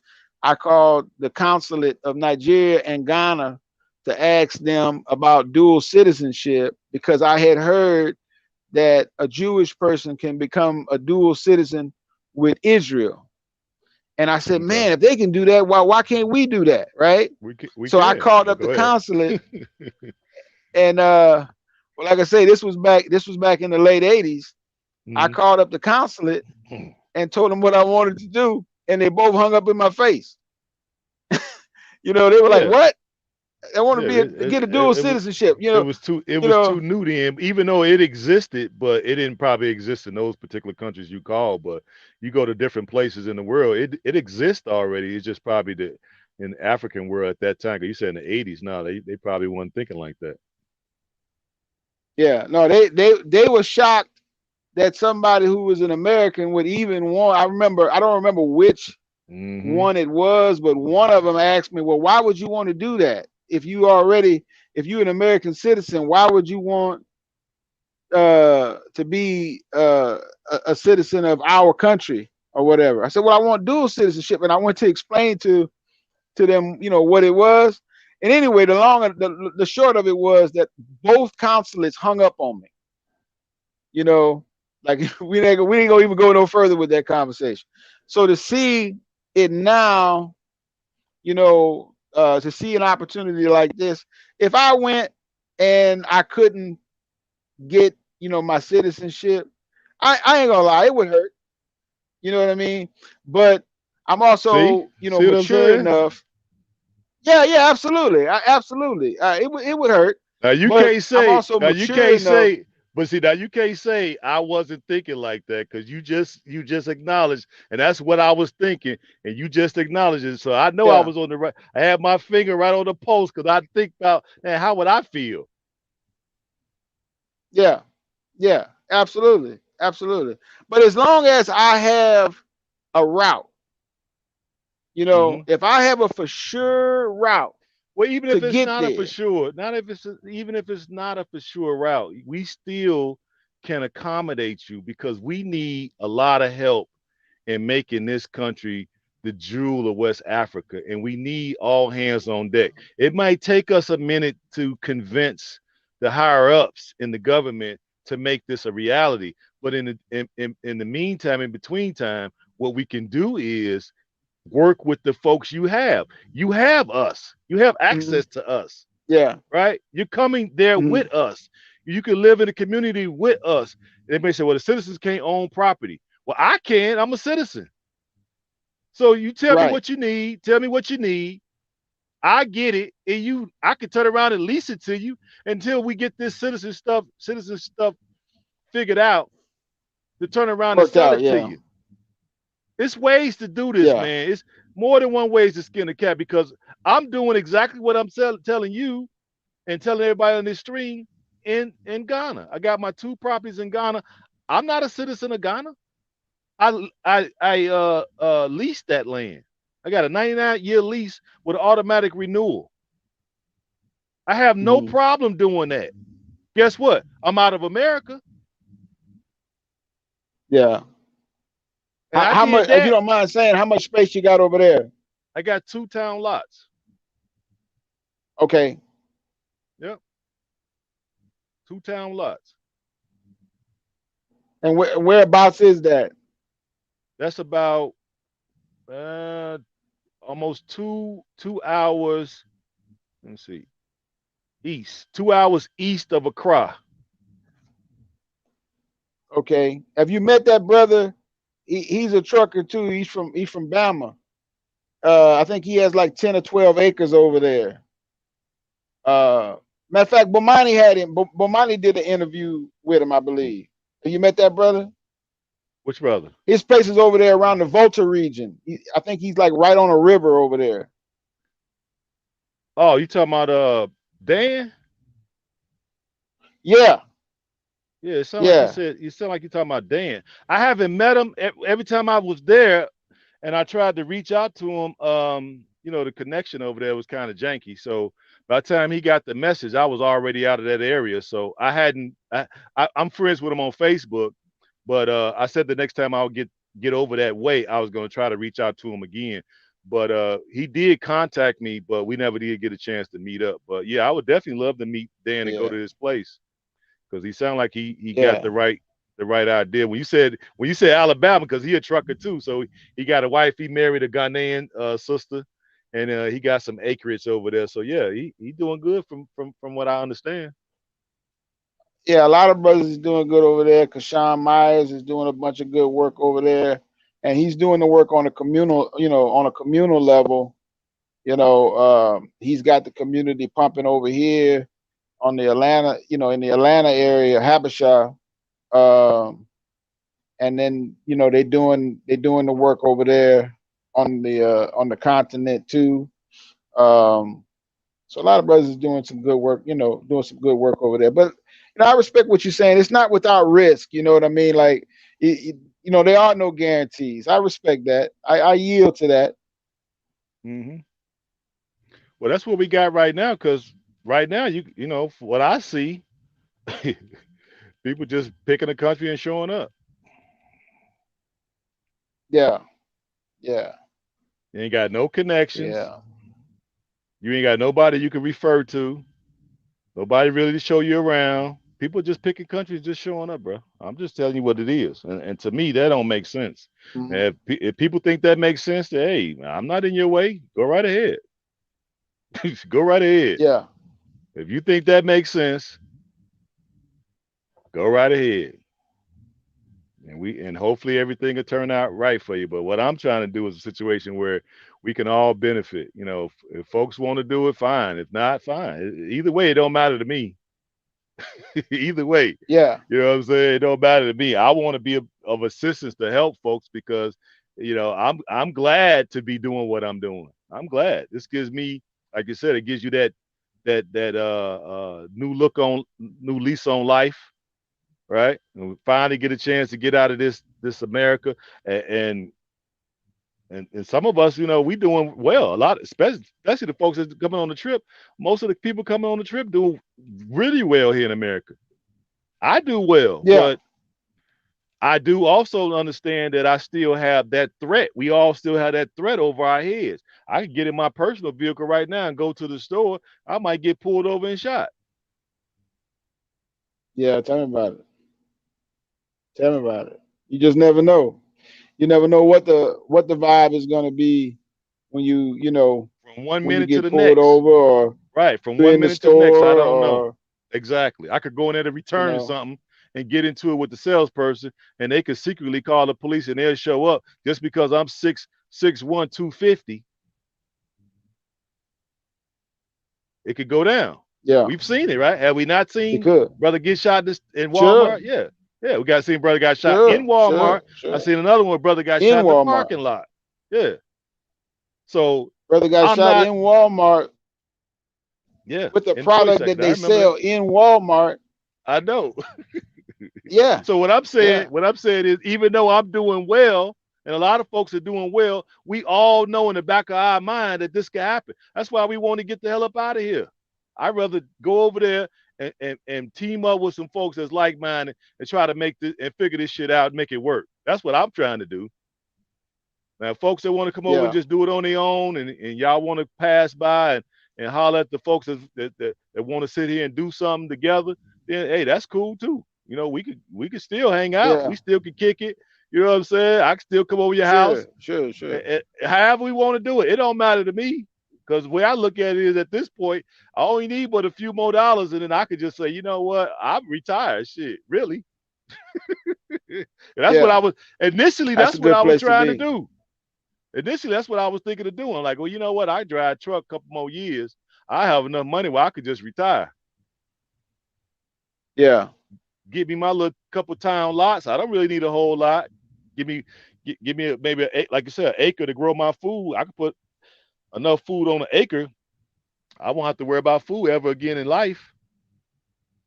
Solar You can do a panel on the lot with roof. acre. That's for Hell sure. yeah, of course. Yeah. I know that. Put a solar panels on the roof. Dig me a borehole for fresh water, backup generator, and retire. See, you know what I mean? But would I be fulfilled just doing that? Maybe, maybe Yeah. not. I think this is a more Right. Well, it's worthy not in you. cause. Yeah, this is a more worthy cause. Yeah. Plus, It's I'm a not in people you. person anyway. Yeah, it's more like let me bring more because, like you just said, you didn't know this opportunity exists. Guess what? Neither did I. Man, I was so excited when I saw you put that forward. And I basically that's what I do every evening when I get off. I'm on YouTube and I'm watching the brothers and sisters in Africa and what they got going. And there's some channels that I watch more than others, but yours popped up Okay. one day, you know, and so I said, let me check this out. Let me see, what's going on with it. And I think it was maybe 2 or 3 videos in that I saw, that I heard about, the opportunity, you know, Mm-hmm. and I don't have love for one place in Africa more than any other place, but it's about where can you get a good foothold, where can Yeah. where can you make your efforts count, Yeah. the Where is it more? fastest. You or know, advantageous for folks in our particular situation. That's what we're looking for. right. And that's the other thing I'm providing by saying I went to Africa all them times on my own dime. I ain't never been in the military. Hmm. See, a lot of Yeah. guys tell me, "Oh, I've been to Africa," and then the first thing I ask them, "Have you been in the military?" And when they tell me, "Yeah," then I'm like, "Well, that don't really count to me. You wasn't Hmm. there on your own dime with your own directive. Okay. You was there on your official capacity. So you wasn't there looking for the type of things I was looking for with my own Hmm. dime and on my own time." And what I noticed was certain countries are not so friendly for us. I mean, we're not Hmm. in necessarily no danger, but the uphill fight that we'll be going through, it'll be pretty daunting in some of those Yeah. countries. I don't see how I would make it. You know what I mean? There's no network. There's no continuity. There's nobody there till you can like show up at the airport and, hey, I'm here. Can you come get me? Show me around. What's the ins? What's the outs? You don't have none of that. Yeah. So when you show up, you are literally on your own, unless you know somebody. And most people, what I see, what they're doing is reaching out to YouTubers that's over there now, and then they're hoping that they be able to show them around and all that. That's basically what's happening. Hmm. Yeah. And what I'm saying is the way I'm trying to set it up to where you come over there, whether you with me or not, I got some people, I can give you their number, you can call. They gonna look out for you. All you need to tell Right. them is what you're trying to do. You need an apartment, you need a driver, because that's probably in your best interest, right? You need somebody that can translate when you're trying to buy stuff so you don't get double double charge, right? And so I've already had Right. 3 or 4 people call me and say, "Hey, look, we just gonna go. Can you give us somebody that can meet us at the airport?" Absolutely, I can. Hmm. Yeah. That That's way that. you. That's good. I see that too with people. Hmm. You know, they go over there, they contact other YouTubers, and it's only so much those folks can do because Yeah, they you got a know life. they're new to that environment themselves, Exactly. and they don't really Exactly. have all the resources, lined up, and it's old school. I got respect for it. I mean, we did that a lot coming up when we would go into these different situations, and we, not only instinctively knew, but we knew through home training that when we see each other, we got to go and be with each other and help each other. And you know how it was when we were kids. I don't know if the young people do that anymore, but if we went to summer camp together, or we went Yeah. to college or whatever the case may be, we had our own little satellite group. You know what I mean? And we eating out the same pot. We pooling our money, and we doing whatever we need to do, to try to Hmm. get through this situation. And some of us fell Absolutely. off, and some of us succeeded.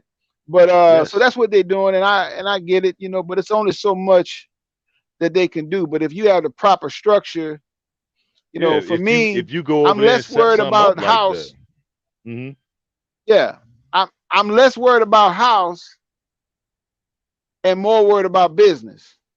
Yes. You know what I mean? Well, the same thing. Because That's if why I I have told people. business there, But that's what I told people. Remember now, I said, folks coming over, you may don't want to buy land, or you can't afford to buy land. What I said was, and I suggested this to everybody.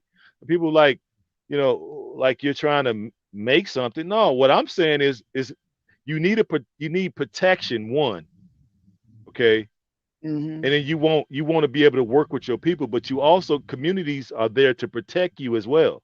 So in this case, I say, folks coming over, get an apartment. I don't know how many videos I've said this. Get an apartment. You pay up for it a year. They're really reasonable compared to over here. Get you an apartment uh-huh. for a year, right?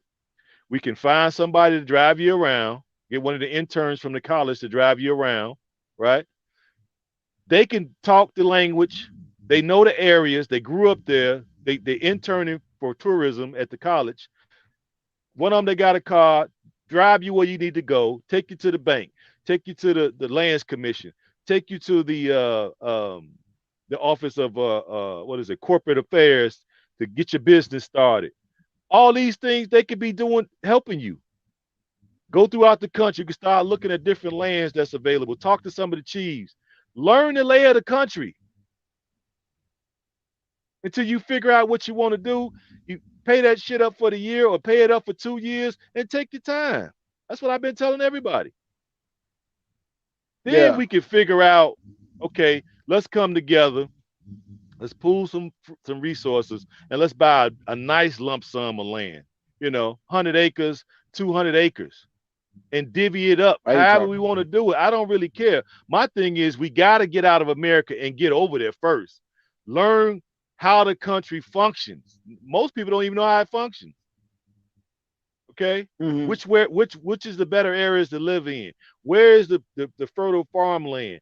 Where is the state land? They got state land. The chiefs mostly dominate the land.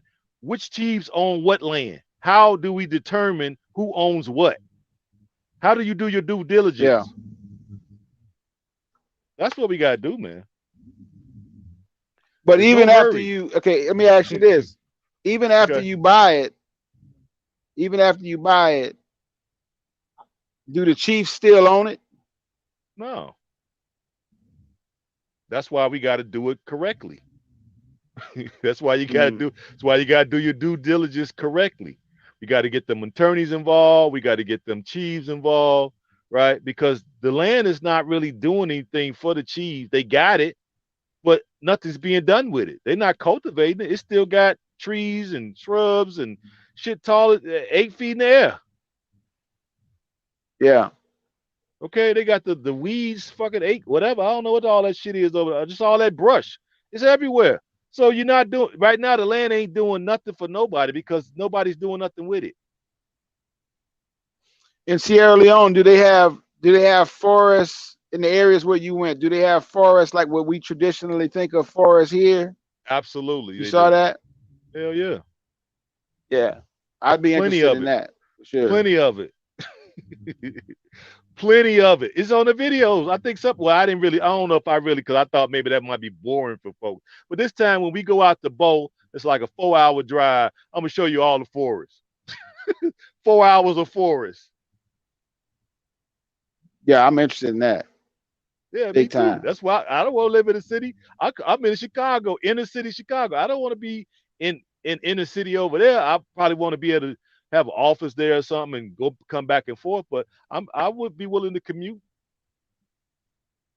Yeah. Maybe get 2 hours outside the city because Freetown is a big city. I think uh, Queen Mother says about almost a million something, almost 2 million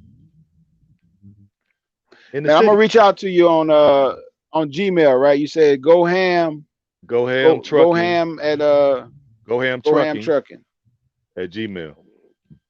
Let me see. at Gmail. I'm gonna reach out to you on that and bounce some of these ideas off of you and everything, and also find out about, Man, do that the DNA, man. They the don't. trip. They ain't finna do nothing with your DNA, man. You don't do that DNA test Man, yeah. Hey, boy, look, because you give up all your them information. folks Look, is tricky. all your inf, Them folks is all your tricky, yo. information. Look, I bet you if I type in your name, your government, whatever name you Yeah, going by on sure, your driver's sure, license, I bet you I can find out everything I need to know about you. yeah, sure. They already got it.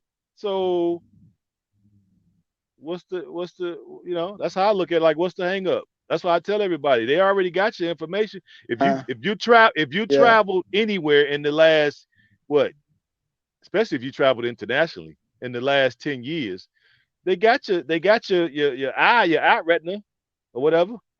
You got to pass the machine and you got to pass it especially at O'Hare. hold on. Back it up. Hold on, Aki. They already Hold got it. on, Aki. You telling me they scanned your eye retina? Yes. blood clot, man. Come on, man. They've They been doing scan your that. eye retina to take an international flight, man. Yes.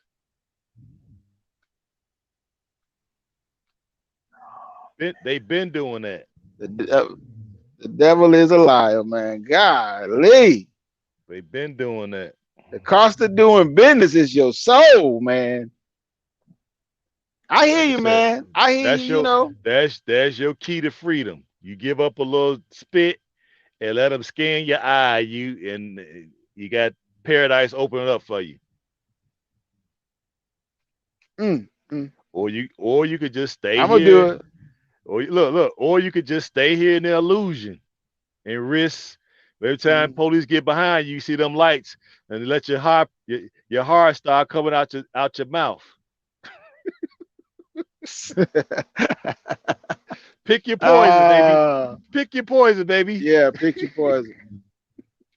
I'm gonna do it, man. I'm gonna do it. We're gonna see what it is. But even if it, even if it don't, even if Sierra Leone don't show up, you know what I mean. I'm not negative on it. That's just what Allah Subhanahu wa Taala wrote for me. You know what I mean. And we Absolutely. just have to It work with is what it is. what He Yeah, we got wrote. to work with what it is. Because I'm still waiting on my father's side. And like I said, I got a bunch of folks that's been on trips with me already. They stuff came back to Cameroon. And Cameroon is in chaos right now. Muslims and Christians Really, fighting. I didn't know that. Yeah, Muslims and Christians are fighting. The city guys are fighting with the country guys. Then you have the English speakers going against the French speakers. So the country's all screwed up at this point. So they don't want to go there. Plus, they don't have no fast track, nothing for citizenship. They're not even concerned with us trying to come there because of all the internal turmoil they have going on. So folks are kind of upset by it. I'm like, don't be upset. Take the knowledge of what you know and come to Sierra Leone with us. Y'all got us. That's what I'm trying to get people to see. I know we got to the point where we don't trust each other no more. I get it.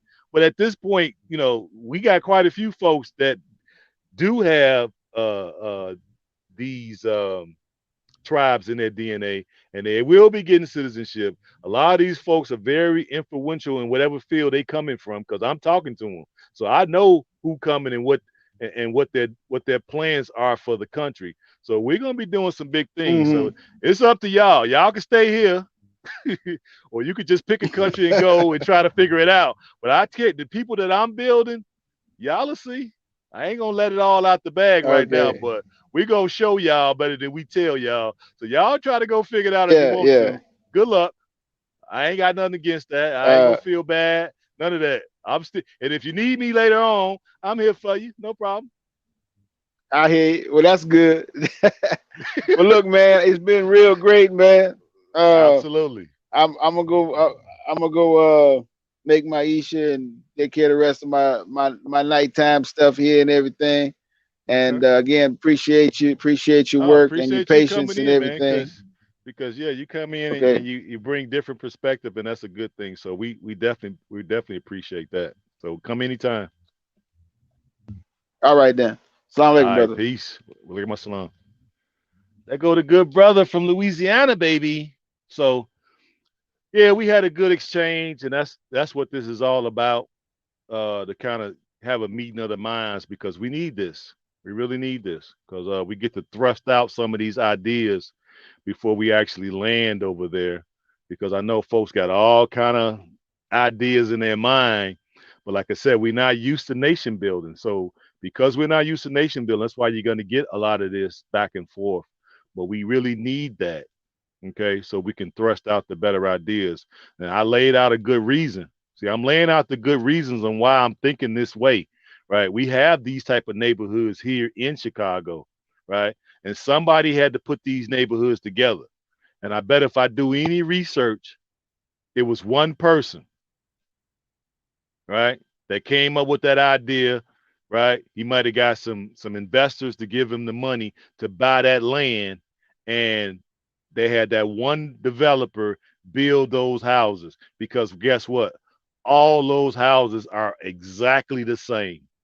Now the interior configurations may be a little different, but the outside structure, all 300-400 houses are exactly identical. So what I'm saying is we can get in we can get in the same area, but people can have whatever kind of configuration they want, but we just use containers to do it with because that would make us stand out, right? We can use creativity. They can be stacked however you want them to be stacked, right? Many as you want up to, I think it really don't need to go up too high, right? And then your inside configuration can be whatever it want. And we can have that same type of idea because it's all positive. It's not a negative thing. Some people are like, oh, don't be bringing all this American stuff over there. But some things we could bring that's positive. And there's nothing wrong with that. We can borrow from that idea and use it over there. Okay. And then also that would be such an art piece because you'd be actually living in your art. Okay. And then that would get us a lot of press. We want a lot of press because we need to make the right kind of connections. So later on, we can use that capital, right, to go into the different industries that we want.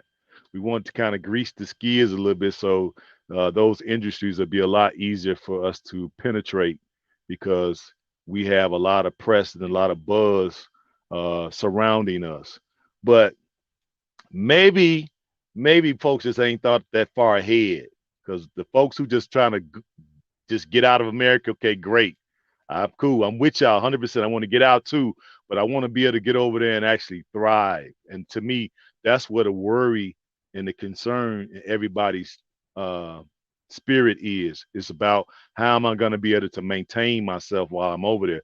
Because there's not no jobs over there, so we got to create our own job and ultimately create jobs for our brothers and sisters on the continent. So we have a lot of work to do.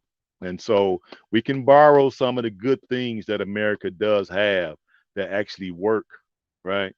And take them there, but with a different spin because it'll be us and we'll be in charge of it, right? We used to just being a transitory people where we just go from one community and then somebody will say, oh man, that community over there, is less crime. We pack all our stuff up and doom. We go over there.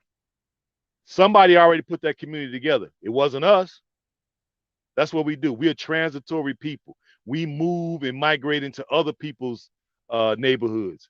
We don't create neighborhoods. And what I'm saying is creating a neighborhood, right?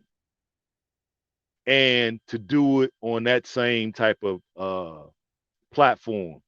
Similar structures, all of them in that area, right? Just like we have here in America. And one day when I get some time, maybe I'll ride through the manor and just show you how Georgian look. Maybe I'll ride through Cal City and show you how a community of raised ranch look. I'll ride through South Holland and show y'all what split levels look like. Whole freaking community, hundreds and hundreds and hundreds of houses, a split level. Okay, we could do the same thing there, and that's my vision. And we already do it here. Was it somebody was already doing it? It wasn't us.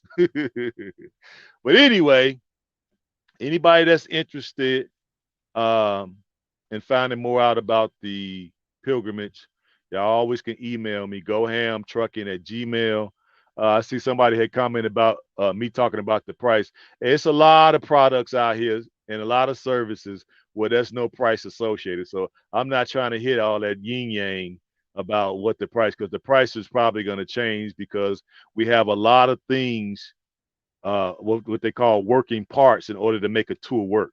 You got restaurants, you got tour operator, you got buses, right? You got ferry prices, you got hotels, right? You got planes.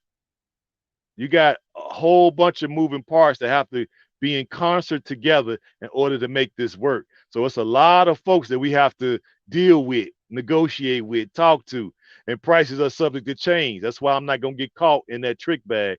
Once you start telling folks what the price is going to be, they expect that to be the same price. I know how our people are because I've already experienced this in my stores. If I had the price, say I'm selling this hat for $5, and then the supply goes up 50 cents, and I start trying to sell it for $5.50, everybody balks at it that I'm selling for $5.50. Oh, you trying to rob the people. Y'all ain't gonna, I heard that for 10 straight years. So I already know how we think.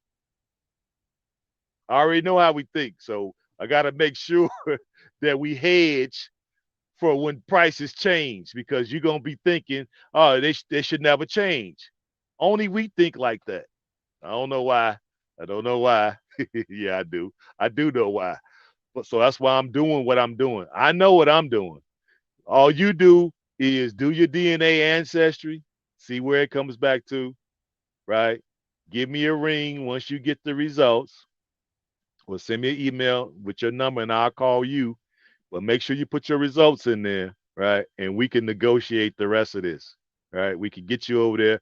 When we get this first group over there, all these names that y'all see in the comment section, I'm going to interview them. You're going to get a chance to see these people that you see in the chat, okay?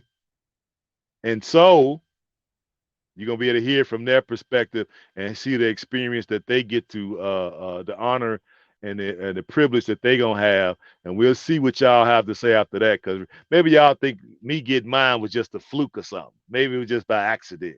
Well, it ain't an accident. We finna show you. Give us a few more months, and we will be there having the time of our life. And I hope to see y'all there one day too, because man, we're gonna do it big, baby. And for folks who just think everything's a scam, hey, I'm not stopping you from going to Africa. Buy your ticket, go wherever you're gonna go, and then much success to you. Simple as that. Ain't got no problem out of me. I'm I'm looking for folks like me who want to go over there and be in a community and work together, and so we can do some really, really big things. All that individual stuff, we've been seeing how that works here. It don't really work. So I'm done with that. But that's enough of me rambling. Y'all know I always say I love you. You dig? Hopefully you all can see the science in what I'm saying. Okay, I wasn't in the military, right? I'm glad I went the route I went because I'm a better man. I'm already 60. I made it through the storm. I'm on the other side of the tunnel. I got another life, right? And now we're trying another chance at life. And now we're trying to make sure that other folks are able to benefit as well. So, you know, just keep staying along for the journey, and we'll show y'all what we're working with over here. But y'all know, peace and what? African Black Power, baby. Y'all be good. Good night.